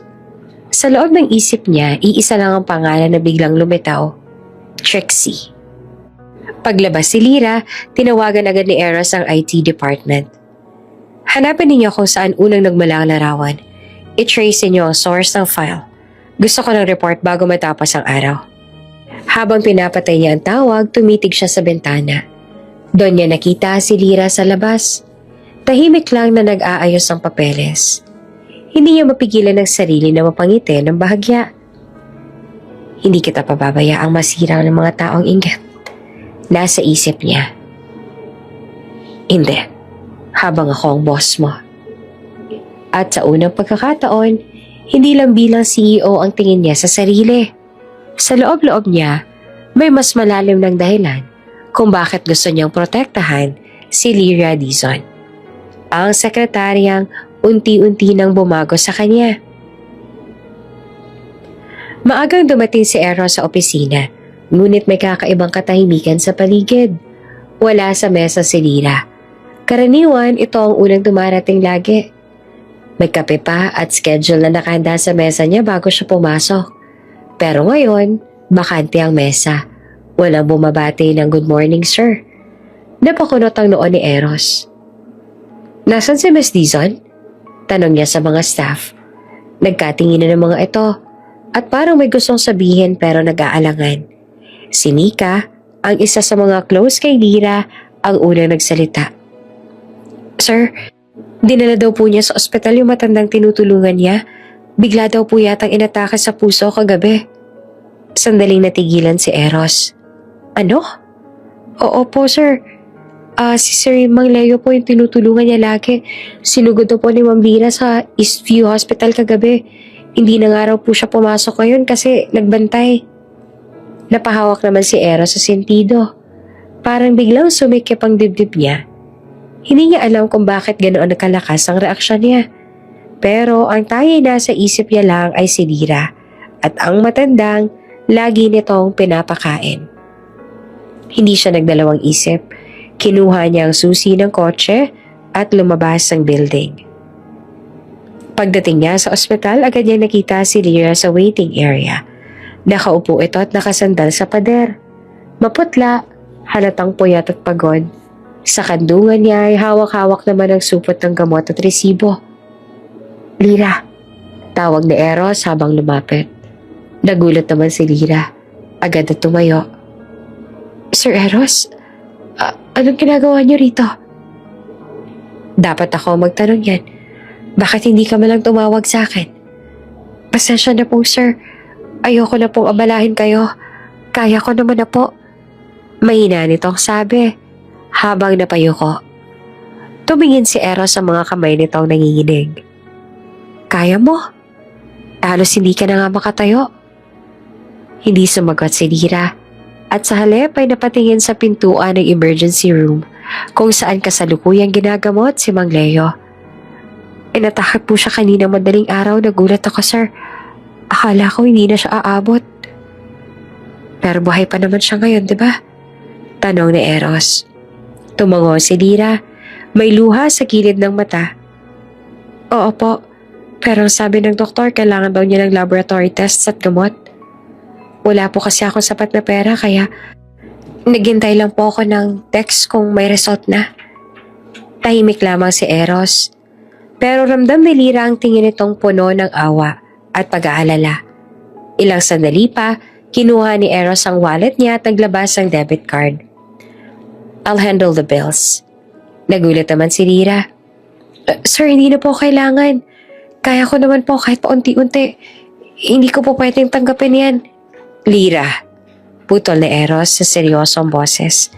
Hindi ito utang. Hindi rin ito charity. Gusto ko lang makatulong. Pero sir, pera po yan ng kumpanya. Hindi. Galing sa personal account ko to. Huwag mo akong kontrahin. Napayuko na lamang si Lira. Sabay pumatak ang luha. Salamat po, sir. Hinawakan naman ni Eros ang balikat niya. Marahang tinapik. You don't have to thank me. Kung hindi mo siya tinulungan noon, baka wala na siya ngayon. Ngayon, hayaan mong ako naman ang tumulong. Makalipas ang ilang oras, nailipat na si Mang Leo sa private room. Nakahiga siya. May oxygen at mga nakakabit na tubo. Nakatingin lang si Lira sa kanya. Hawak ang kamay ng matanda.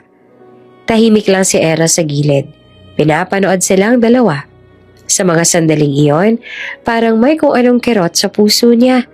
Hindi dahil sa awa lang, kundi dahil may kakaibang koneksyon siyang nararamdaman.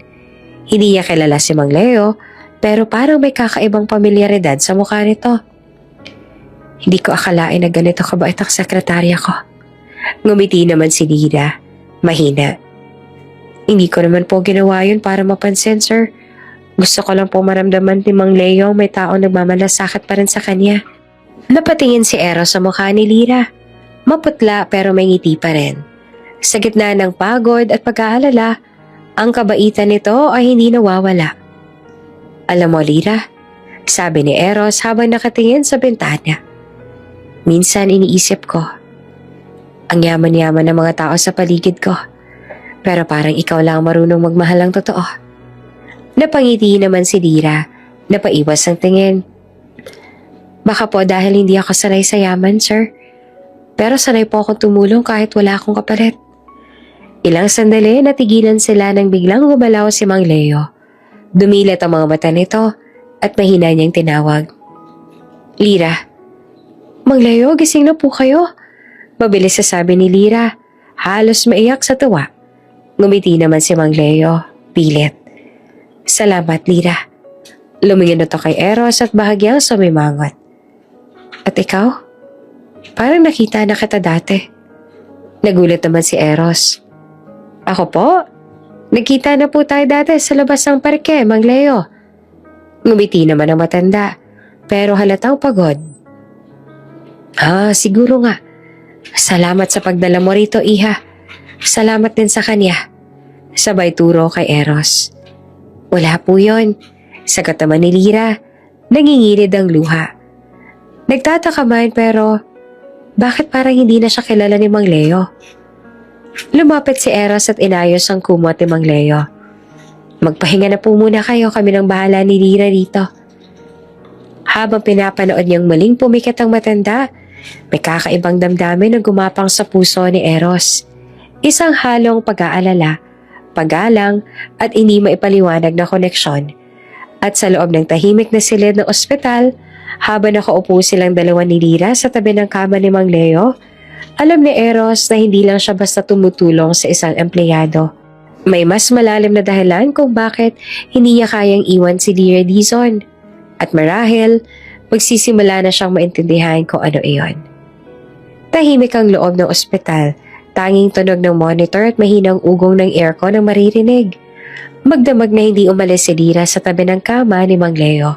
Maputla ito, mahina, ngunit pilit pa rin humihinga ng maayos. Sa gilid ng kama, nakaupo si Lyra. Nakahawak sa kamay ng matanda habang pinupunasan ng pawis sa noo nito gamit ang maliit na bimpo. Lyra, mahina ang boses si Mang Leo, halos pabulong. Agad naman siyang napatayo at lumapit. Opo, Mang Leo, gising na po kayo. Nangingiti niyang sabi, sabay pigil sa pag-iyak. Unti-unti namang iminulat ng matanda ang mga mata. Malabo pa pero nang marinig ang boses ni Lyra, ngumiti ito. Akala ko hindi na kita makikita. Mahinang wika niya. Huwag naman po kayo magsalita ng marami, magpahinga po muna kayo. Maayos po kayo, nasa ospital po tayo. Sagot ni Lyra, pilit na pinapakalma ang sarili. Tumulong luha ni Mang Leo. Hinawakan niya na mas mahigpit ang kamay ng dalaga. Alam mo anak, parang ikaw na ang tinuring kong pamilya. Matagal na akong walang kasama. Tapos ay dumating ka. Araw-araw mo akong pinapakain, kinakausap. Parang bumalik yung dati kong sigla. Hindi naman napigilan ni Lyra ang luha.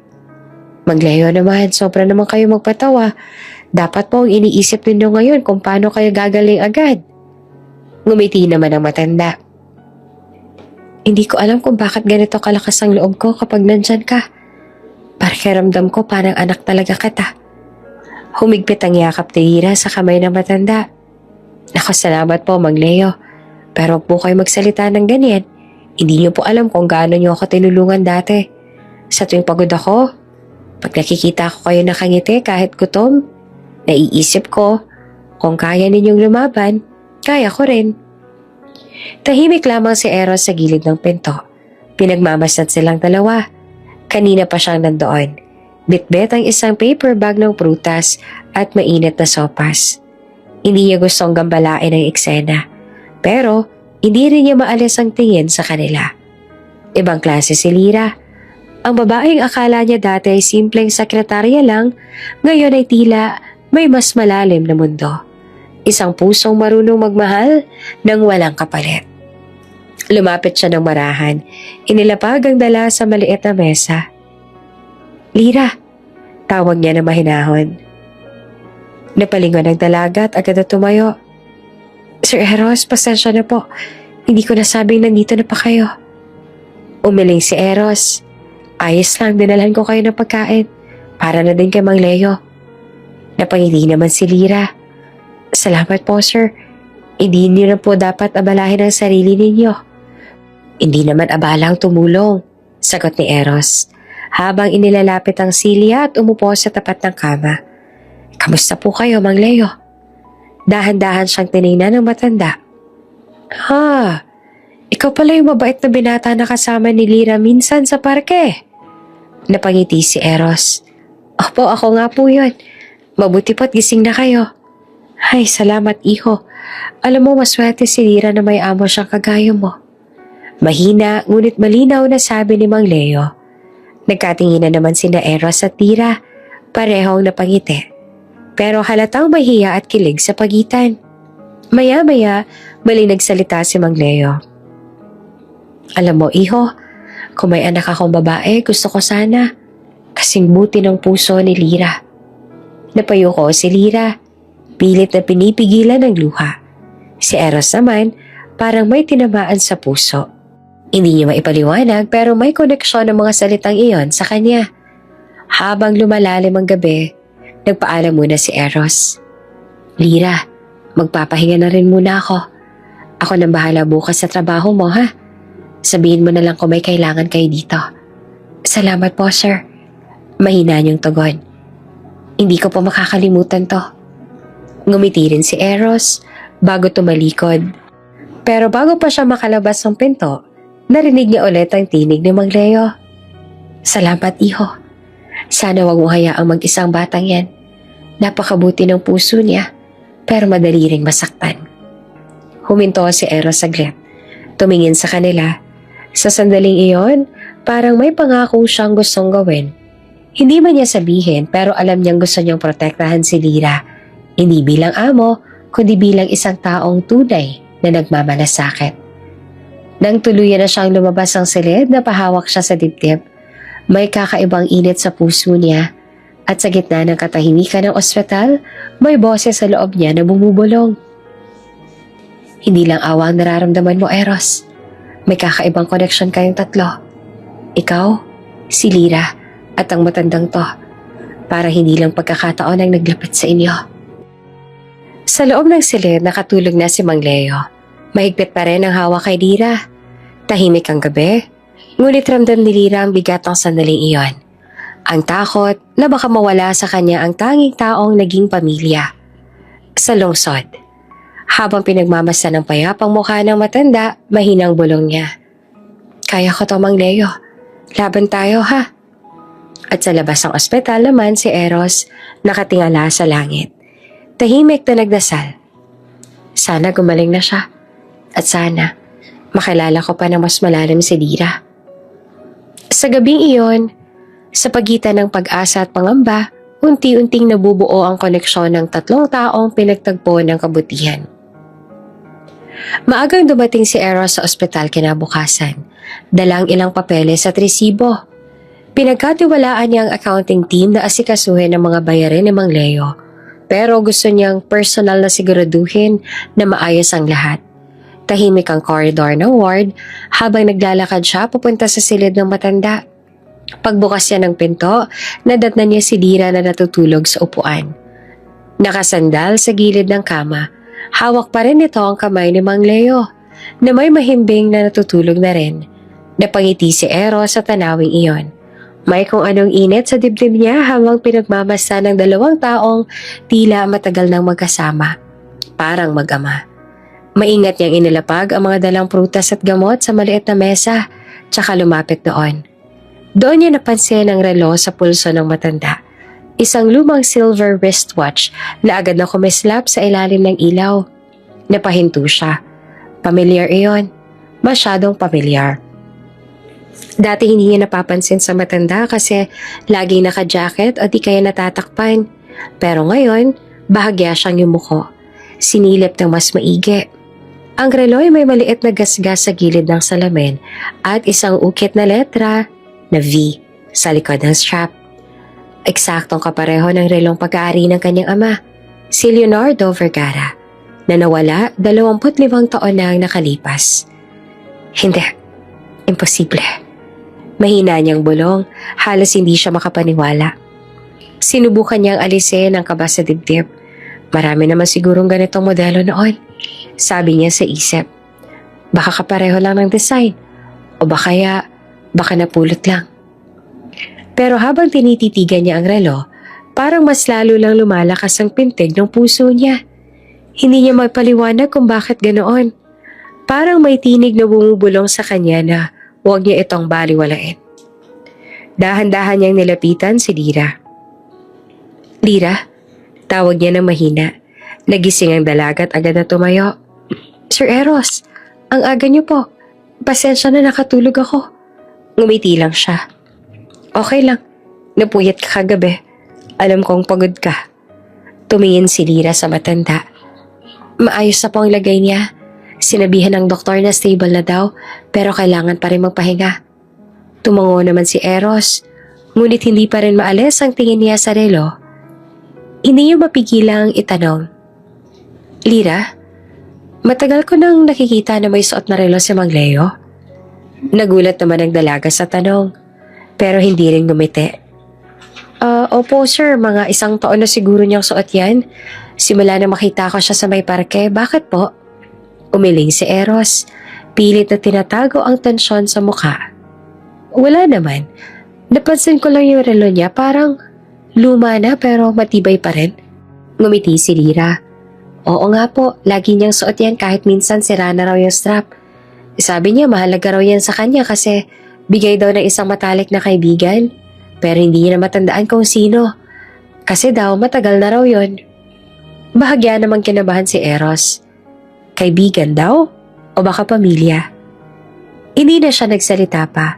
Sa halip, lumapit siya sa kama at marahang pinagmasdan ng mukha ni Mang Leo. May edad na talaga ito. Mga nasa huling bahagi na ng 50 o 60. Payat, sunog sa araw at may mga linya ng pagod sa mukha. Pero sa kabila ng lahat, parang may pamilyar na anyo. May kakaibang pakiramdam siyang matagal niya na itong nakita noon pero hindi niya maalala kung saan. Sir, tawag ni Lira. Okay lang po kayo? Parang natutulala kayo. Nagulat naman si Eros. Oo, pasensya na. Napaisip lang ako. Siguro dahil may kamukha siyang kakilala ko dati. Bakit pa parang ngayon ko lang napansin? Dahil siguro malinis na siya ngayon unlike nung nakita ko siya sa parke na madungis talaga. Ngumiti naman si Lira. Baka nga po. Sabi nga nila may 7 kamukha daw po tayo sa mundo. Tumango lamang si Eros pero hindi siya kumbinsido. Hindi yon simpleng pagkakahawig lang. May kung anong koneksyon at pakiramdam niya, hindi iyon aksidente. Habang pinagmamasdan niya si Mang Leo, biglang gumalaw ang matanda. Bagyang iminulat ang mga mata. Eros, mahina nitong bolong. Napatigil naman si Eros. Po? Ngunit agad din pumikit muli si Mang Leo. Tila na naginip lang. Napatingin si Lira sa kanya. Sir, narinig niyo yun? Parang binagit niyo pong pangalan ninyo. Natigilan si Eros. Siguro naman nagkataon lang. Pero sa loob niya, hindi siya mapakali.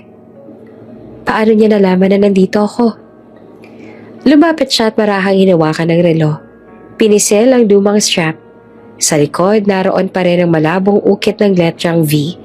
Napakapit siya sa gilid ng kama. Pilit na pinapakalma ang sarili. Sir? Tanong ni Lira na nag-aalala. May problema po ba? Umiling si Eros kahit halatang kabado.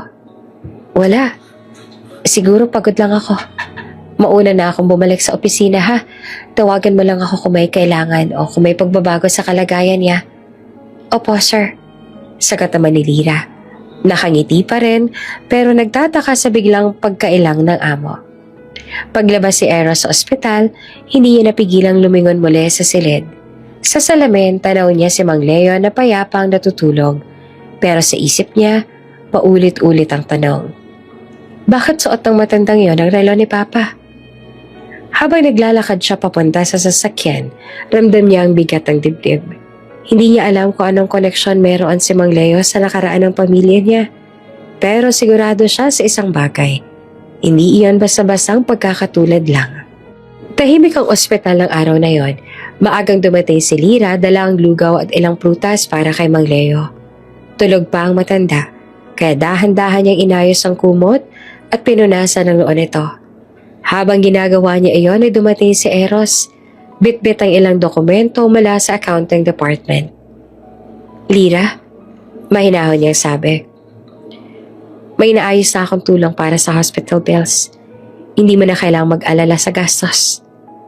Napangiti naman si Lira. May halong gulat at pasasalamat. Naku sir, sobra-sobra na po ito. Salamat ho talaga. Umiling si Eros. Huwag mo nang isipin yon. Kung tutuusin, ikaw na ang mas marami nagawa kaysa sa akin. Ngumiti si Lira at ibinalik ang tingin kay Mang Leo. Ang mahalaga ho ay makakabawi na siya. Sana lang magtuloy-tuloy ang paggaling niya. Lumabas saglit si Lira para may asikasuhin. Habang naiwan sa kwarto si Eros at Mang Leo, may pumasok na isang lalaki sa kwarto. Naka-volunteer uniform. May suot na ID na may logo ng Hope Medical Foundation. May bitbit itong mga folder ng mga pasyente. Good morning po. Bati ng lalaki. Mag-a-update lang po ako ng mga record ng Mang Leo Santos. Tumango si Eros. Ngumiti naman ang volunteer at tumingin sa kama. Pero nang makita niyang mukha ng matanda, Bigla siya napatigil. Unti-unti niyang inilapit ang mukha niya para hindi siya makapaniwala. Sandali. Mahina niyang sabi na halos hindi makapaniwala. Siya ba si Mang Leo? Opo, sagot ni Mang Eros na nagtataka. Bakit po? Bigla namang nanlaki ang mga mata ng lalaki. Hindi naman to si Mang Leo eh. Si Sir Leonardo Vergara to. Biglang natigilan si Eros. Ano sabi mo? Tanong ni Eros. Halos mabasag ang boses. Lumapit ang lalaki. Nanginig ang kamay habang tinitingnan ng matanda. Sir Leonardo. Si Sir Leonardo to, yung dati kong boss sa Vergara Group. Ako nga pala si Brando. Utility staff ako nun sa main branch bago magsara yung kumpanya. Hindi ko makakalimutan ang mukha niya. Siya yung palaging bumabati kahit janitor lang ako noon. Tila binuhusan naman ng malamig na tubig si Eros. Lumingon siya sa matanda. Ay Mang Leo, na tahimik pa rin natutulog sa kama. Hindi pwede. Bulong niya. Si Papa matagal lang nawala. 25 taon na. Hindi na siya nahanap. Pero patuloy ang lalaki, puno ng emosyon. Sir, may lamat yan sa kanang kilay. Naalala ko kasi nadula siya sa construction site dati. Ako pa nga yung tumulong sa kanya. Hindi po ako pwedeng makalimutan yung taong yan. Siya talaga si Sir Leonardo. Napaatras si Eros. Halos manghina siya. Hindi, baka nagkakamali ka lang. Marami namang kamukha. Pero bago pa siya makapagsalita, biglang gumalaw ang matanda. Dahan-dahan itong minulat ang mata. Tila may narinig. Brando, mahina nitong sabi. Brando Solis. Napatakip ng bibig ang volunteer. Sir, kayo nga talaga yan. Diyos ko, buhay pa po pala kayo. Ngayon, halos papatid na ang hininga ni Eros. Lumapit siya, nanginginig, habang unti-unting tumulo ang luha sa kanyang mga mata. Papa, mahinang tawag niya. Papa, ako to. Si Eros. Muling iminulat ng matanda ang mga mata at tumingin sa kanya. Saglit siyang natigilan. Parang sinusuri ang mukha ni Eros. Maya-maya ngumiti ito. Mahina pero puno ng emosyon. Eros, anak ko. Parang tumigil ang oras. Napahawak si Eros sa gilid ng kama. Halos hindi siya makapagsalita. Si Brando naman nananatiling tahimik sa gilid. Nanonood sa eksena hindi niya akalaing mangyayari. Papa, buhay ka pa. Bulong ni Eros na nanginginig. Akala ka namin matagal ka nang wala. Hinanap ka namin pero nawala ka na lang. Mahina naman ang boses ni Leonardo pero malinaw. Pasensya na anak. Hindi ko na kinaya noon. Nung bumagsak ang kumpanya nawalan ako ng lakas ng loob. Kaya ayokong idamay ka sa kahihiyan ko. Lumuhod si Eros sa gilid ng kama. Hawak ang kamay ng ama. Pero bakit hindi ka bumalik? 25 taon kaming naghintay. Napaluha si Leonardo. Sinubukan ko. Pero lumubog ako sa utang. Sa hiya. Hanggang sa nasanay na ako sa lansangan. Wala akong nagawa kundi mabuhay araw-araw. Tahimik ang silid. Tanging hikbi ni Eros ang maririnig. Habang si Lira naman sa labas walang kaalam-alam sa nangyayari sa loob. Sa isang iglap, ang lahat ng tanong at galit na inipon ni Eros sa loob ng maraming taon ay napalitan ng luha at yakap. Ang matandang tinulungan nila, ang tinawag nilang Mang Leo ay siya palang Leonardo Vergara, ang nawawalang haligi ng kaniyang pamilya. At ang simpleng kabutihan ni Lira ang naging daan para muling mabuo ang isang matagal nang nabasag na pamilya. Hindi naman makapaniwala si Eros sa narinig. Parang umikot ang mundo niya sa isang iglap. Hindi. Imposible. Mahina niyang sambit habang nakatitig sa matandang nakahiga sa ospital. Ang payat, marungis at tila walang malay na si Mang Leo. Siya pala si Leonardo Vergara. Ang ama niyang matagal niya nang pinaniwalaang patay na. Nanginginig ang mga kamay ni Eros habang dahan-dahang lumapit sa kama. Hindi niya na halos makilala ang mukha ng matanda. Wala nang dating tikas, ang otoridad, at ang ningning sa mga mata ng isang negosyanteng hinahangaan noon ng marami. Ang tanging naiwan na lamang ay isang lalaking napagod, naligaw at sinubukang mabuhay sa kabila ng sakit ng nakaraan. Naalala niya pa mga gabing umiiyak siya bilang bata habang hinahanap ang ama na hindi na bumalik. Sabi ng kanyang ina, "Patay na ang papa mo, anak." Kaya tumigil na siyang umasa. Tinago ng ina nito ang mga lumang larawan. Itinapon ang mga gamit ni Leonardo. Para raw tuluyang makamove on na sila. Pero ngayon, ang lalaking akala niyang bangkay sa alaala ay nakahiga sa harap niya. Buhay. Humihinga. Pumasok si Lira. Hawak ang baso ng tubig. "Sir, okay lang po ba kayo?" Mahina nitong tanong. Hindi na makasagot si Eros. Sa halip ay tumulo na lamang ang luha niya. Marahang bumagsak sa kamay ng ama. "Pa," halos pabulong niyang sabi. Napatigil si Lira sa paglalakad nang marinig ang salitang papa. "Ang totoo, iha. Si Mang Leo raw. Si Leonardo Vergara. Ama ni Sir Eros." Sabi ng volunteer na makapasok si Lira. Parang nabingi naman siya. "Po?" Halos pasigaw niyang sagot. Nalaglag ang hawak niyang folder. Nanginginig ang mga kamay. "Yung matandang tinutulungan ko araw-araw? Tatay ni Sir Eros?" Nakita niyang yakap ni Eros ang matanda. Parehong umiiyak. Napahawak siya sa dibdib. Pinigilan ng luha. Hindi siya makapaniwala. Ang tinulungan niyang palaboy ay ang ama pala ng taong pinakakatatakutan niya at unti-unti niya nang minamahal. Muling dumaloy ang mga luha ni Eros. Lumapit si Lira. Marahang hinaplos ang balikat niya. Tila nagbibigay ng lakas. Napaluhod si Eros sa gilid ng kama. Huminga ng malalim si Leonardo. Nang bumagsak ang negosyo natin, wala na ako mukhang maiharap sa inyo. Akala ko noon mas mabuti kung mawawalan na lang ako. Pero sa kalagitnaan ng lahat, hindi ko na malayang lumubog ako sa dilim. Hindi ko na maalala kung saan ako galing. Napatitig siya sa kisame, tila hinahanap ang mga alaalang matagal nang nabura. Depresyon, anak. At sa pagdaan ng taon, tinamaan ako ng demensya. Hindi ko na matandaan ang sarili ko. Akala ko isa lang akong palaboy na walang silbi. Tahimik ang silid. Narinig lang ang mahinang tunog ng heart monitor at ang paghinga ng tatlo. Si Lira ay pinipigilan ng pag-iyak. "Sir, matagal ko na po siyang tinutulungan, pero hindi ko po alam na kayo palang anak niya. Kaya simula noon tuwing lunch break, dinadalang ko na siya ng pagkain. Para ba may connection kami kahit hindi ko alam kung bakit." Ngumiti si Leonardo at hinaplos sa kamay ni Lira. "Salamat, iha. Kung hindi dahil sa'yo, baka hindi na ako umabot." Lumingon siya kay Eros.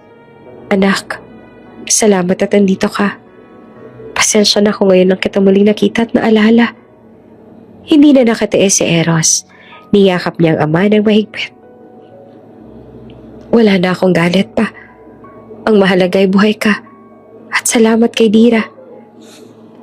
Dahil siyang dahilan kung bakit ko ulit nahanap ang pamilyang matagal kong inakalang na wala na." Sa sandaling iyon, ramdam ni Eros ang kakaibang kapanatagan. Isang pakiramdam na matagal niya nang hinahanap. Sa tabi nila ay nakatingin lang si Lira. May luha sa mata, ngunit may ngiti sa labi. Hindi niya ginusto ang kahit anong kapalit sa kabutihan niya. Pero sa hindi inaasahang pagkakataon, siya ang naging tulay para magtagpo ang mag-amang pinaghiwalay ng panahon. Sa labas ng silid, dumaan ang hapon at lumambot ang sinag ng araw sa bintana. At sa unang pagkakataon, naramdaman ni Eros na ang lahat ng paghihirap, tampo, at galit sa buhay ay nagkaroon ng dahilan upang sa huli, muling mabuo ang kaniyang pamilya. Tahimik ang silid ng ospital. Si Mang Leo nakahiga ng mahimbing, habang si Lina naman ay nakatayo sa tabi, hawak ang kamay niya. Si Eros naman nakatayo sa harap nila, Nakatitig sa dalaga. Ramdam niya ang bigat ng emosyon sa dibdib. Galit sa sarili, lungkot at pasasalamat. Sa dinami-dami ng taong pwedeng tumulong sa kanya, bakit ikaw pa ang unang pinagkakamalang may ibang motibo? Mahinang wika ni Eros, halatang may bahid ng galit sa sariling paghusga. Tumango naman si Lyra, bahagyang nahihiya pero tapat ang tingin. Sir, kasi wala naman po masamang tumulong. Tao rin po siya. Walang dapat ikahiya o ikagalit na tumulong sa kapwa. Natahimik si Eros, hindi siya makapagsalita. Hindi niya akalaing ang babaeng pinaghinalaan niya noon ay siya palang may pinakamataimtim na puso sa lahat. Bigla niyang naalala ang mga sandali sa parke, ang mga lumang bata at pagkain, ang pag-aalaga ni Lyra sa ama niya. Lahat ng iyon, ginawa niya ng walang kapalit. Huminga si Eros, pilit kinakalma ang sarili. Lyra, hindi ko alam kung paano ko ipapaliwanag ang sarili ko. Nagkakamali kita noon. Galit, pag-aalinlangan, lahat ng yon, hindi ko dapat ginawa. Napaluha si Lyra, ngunit ngumiti pa rin. Sir, okay lang po yun. Naiintindihan ko naman po. Siguro sanay lang po kayo sa mga tao na may tinatagong agenda kaya nagduda kayo kaagad. Pero ang mahalaga po, nandito po ako ngayon para sa kanya at para po sa inyo. Nakita ni Eros ang kabutihang iyon at unti-unti bumagsak ang lahat ng tensyon sa kanyang dibdib. Ramdam niya ang kahinaan ng sarili, pero kasabay nito ang pagmamalaki at pasasalamat. Lyra, salamat. Mahina niyang bulong, halos hindi marinig ng iba. Kung hindi dahil sa'yo, baka hindi ko nakita ang katotohanan. Ang kabutihang iyon, ang ginawa mong walang kapalit. Nakapagligtas ka sa akin at sa kanya. Ngumiti naman si Lyra, nagbuntong hininga. Sir, hindi ko po ginawa para sa papuri. Ginawa ko lang po kung ano ang tama. Tumingin si Eros kay Mang Leo. Bata pa ako noon kaya hindi ko alam. Pero ang kabutihan ng isang tao minsan nakakaligtas din talaga sa iba. Napangiti naman si Leonardo. Mahina ngunit puno ng init. Tama ka anak. Hindi lahat ng tulong kailangang ipaliwanag o katimpalaan. Ang mahalaga may puso ka nagmamalasakit. Dahan-dahang lumapit si Eros kay Lyra. Hinawakan ang kanyang kamay. Lyra, sa sarili ko nagkamali ako.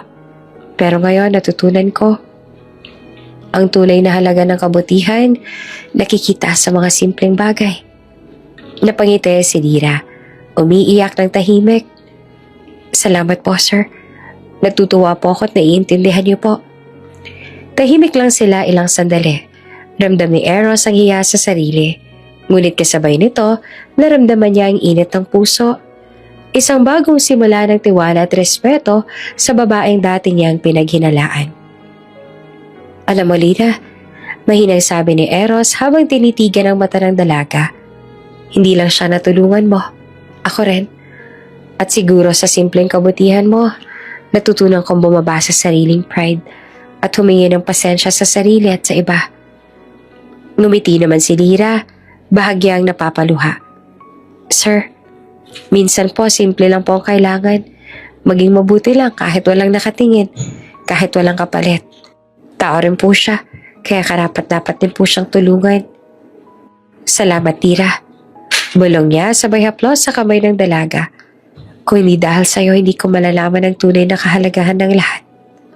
Makaraan ng ilang araw ng pagpapagaling, unti-unting bumalik ang lakas si Mang Leonardo.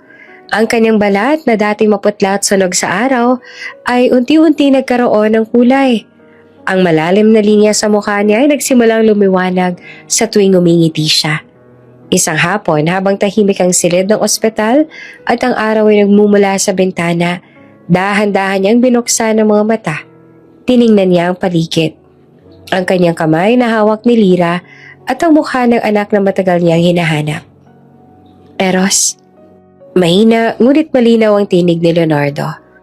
Lumapit si Eros at nagulat sa bigat at lalim ng emosyon sa boses ng ama. Papa, narito lang po ako. Sagot niya, tinapik ang balikat ng matanda. Huminga si Leonardo ng malalim at tumingin kay Lyra. Kung hindi dahil sa sekretarya mong ito, anak, baka matagal na akong wala. Sa mga taon kong palaboy, gutom, pagod at stress, marami na ako nakalimutang nangyari. Minsan nga pati kahapon, hindi ko na maalala. Pero natutuwa ako dahil nakilala ko si Lyra. Siyang nagbigay sa akin ng pagkain, ng pag-asa, at ng pagmamalasakit. Napatingin naman si Eros kay Lyra na nakangiti, nanginginig at halatang hindi inaasahan ng mga salita ng ama. Ramdam niya ang init ng kabutihang ipinakita ng sekretarya, hindi lang dahil sa kapalit kundi dahil sa tunay na malasakit. Papa, hindi ko alam kung paano ko ipapakita ang pasasalamat ko sa iyo at kay Lyra. Salamat sa iyo, anak. Salamat sa pagpigil sa sarili at sa pagbibigay respeto sa kanyang ginawa. Lyra, anak, salamat din sa kabutihang ipinakita mo. Kung wala ka, hindi ko mararanasan ang init ng pamilya at pagmamahal na matagal kong hinahanap. Wala po yan, Sir Leonardo. Ginawa ko lang po kung ano ang tama. Alam ko, Iha. At iyon ang dahilan kung bakit ako narito ngayon. Salamat sa iyo at salamat sa anak ko. Wala po yun, sir. Basta natutuwa po ako na nakatulong ako. Sa tabi ni Leonardo ay nakangiti rin at parahang pinisil ang kamay ng anak. Anak, at ikaw, Lyra, ngayon nabuo ulit ang pamilya ko. At ang puso ko ay muling magkakaroon ng dahilan para umasa at pagmahal.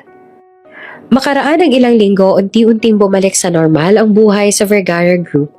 Ngunit hindi niya na ito kasing seryoso o malamig tulad ng dati.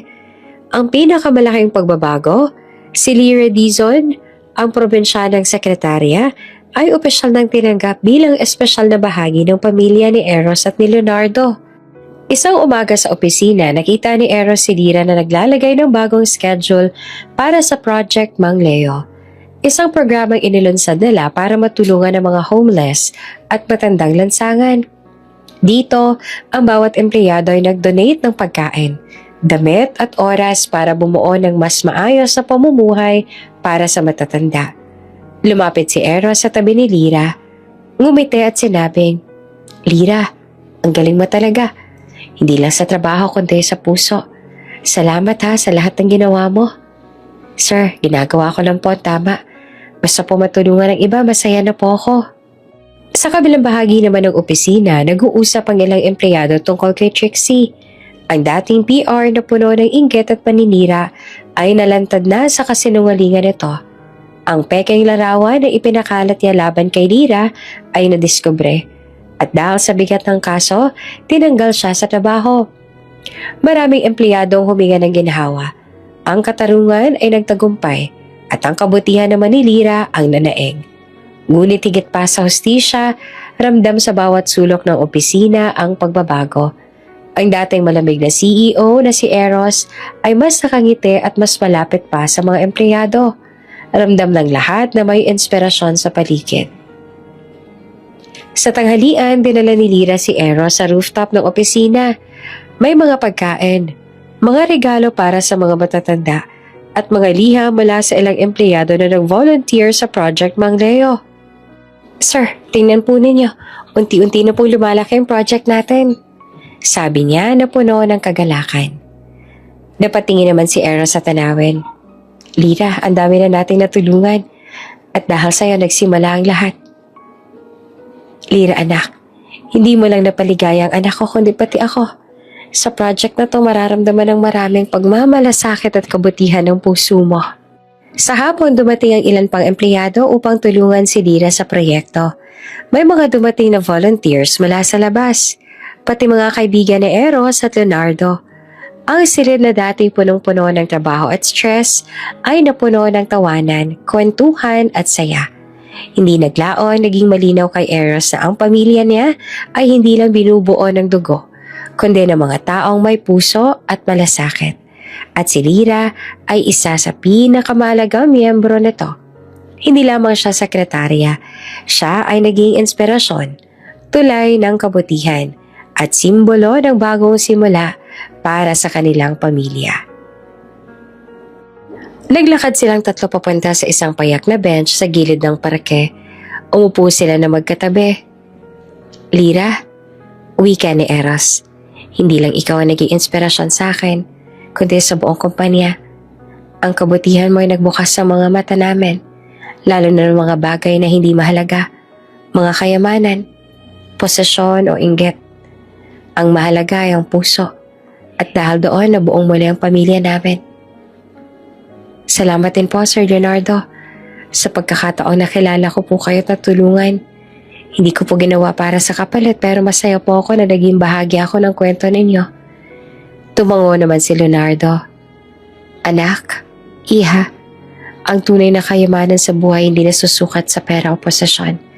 Ang kayamanan ay nasa pagmamahal, malasakit at pagkalinga sa isa't isa. Huminga sila ng malalim, sabay ngiti at yakap sa isa't isa. Ang dating parke na lugar ng pangungulila at simpleng kabutihan ay naging simbolo ng bagong pamilya, bagong pag-asa at bagong pag-ibig. Si Eros marahang hinawakan ng kamay ni Lyra. Mula ngayon, wala nang lihim o panghuhusga. Sa bawat hakbang natin, sabay tayong lalakad. Ikaw, ako at ang papa ko, magkakasama. Oo po, Sir Eros. At Papa, sabay po tayong lalakad. Mula sa simula hanggang sa dulo, magkakasama po tayo. At sa ilalim ng paglubog ng araw, ramdam nila na ito na ang simula ng bagong kwento. Isang kwento ng pag-ibig, pagkalinga at pamilya na nagsimula sa simpleng kabutihan ng isang puso. Bago ka pa lang sa channel neto, ibang kwento ni Ate Jane, istorya mo, ikwento ko. Huwag kalimutang pindutin ang notification bell at subscribe button.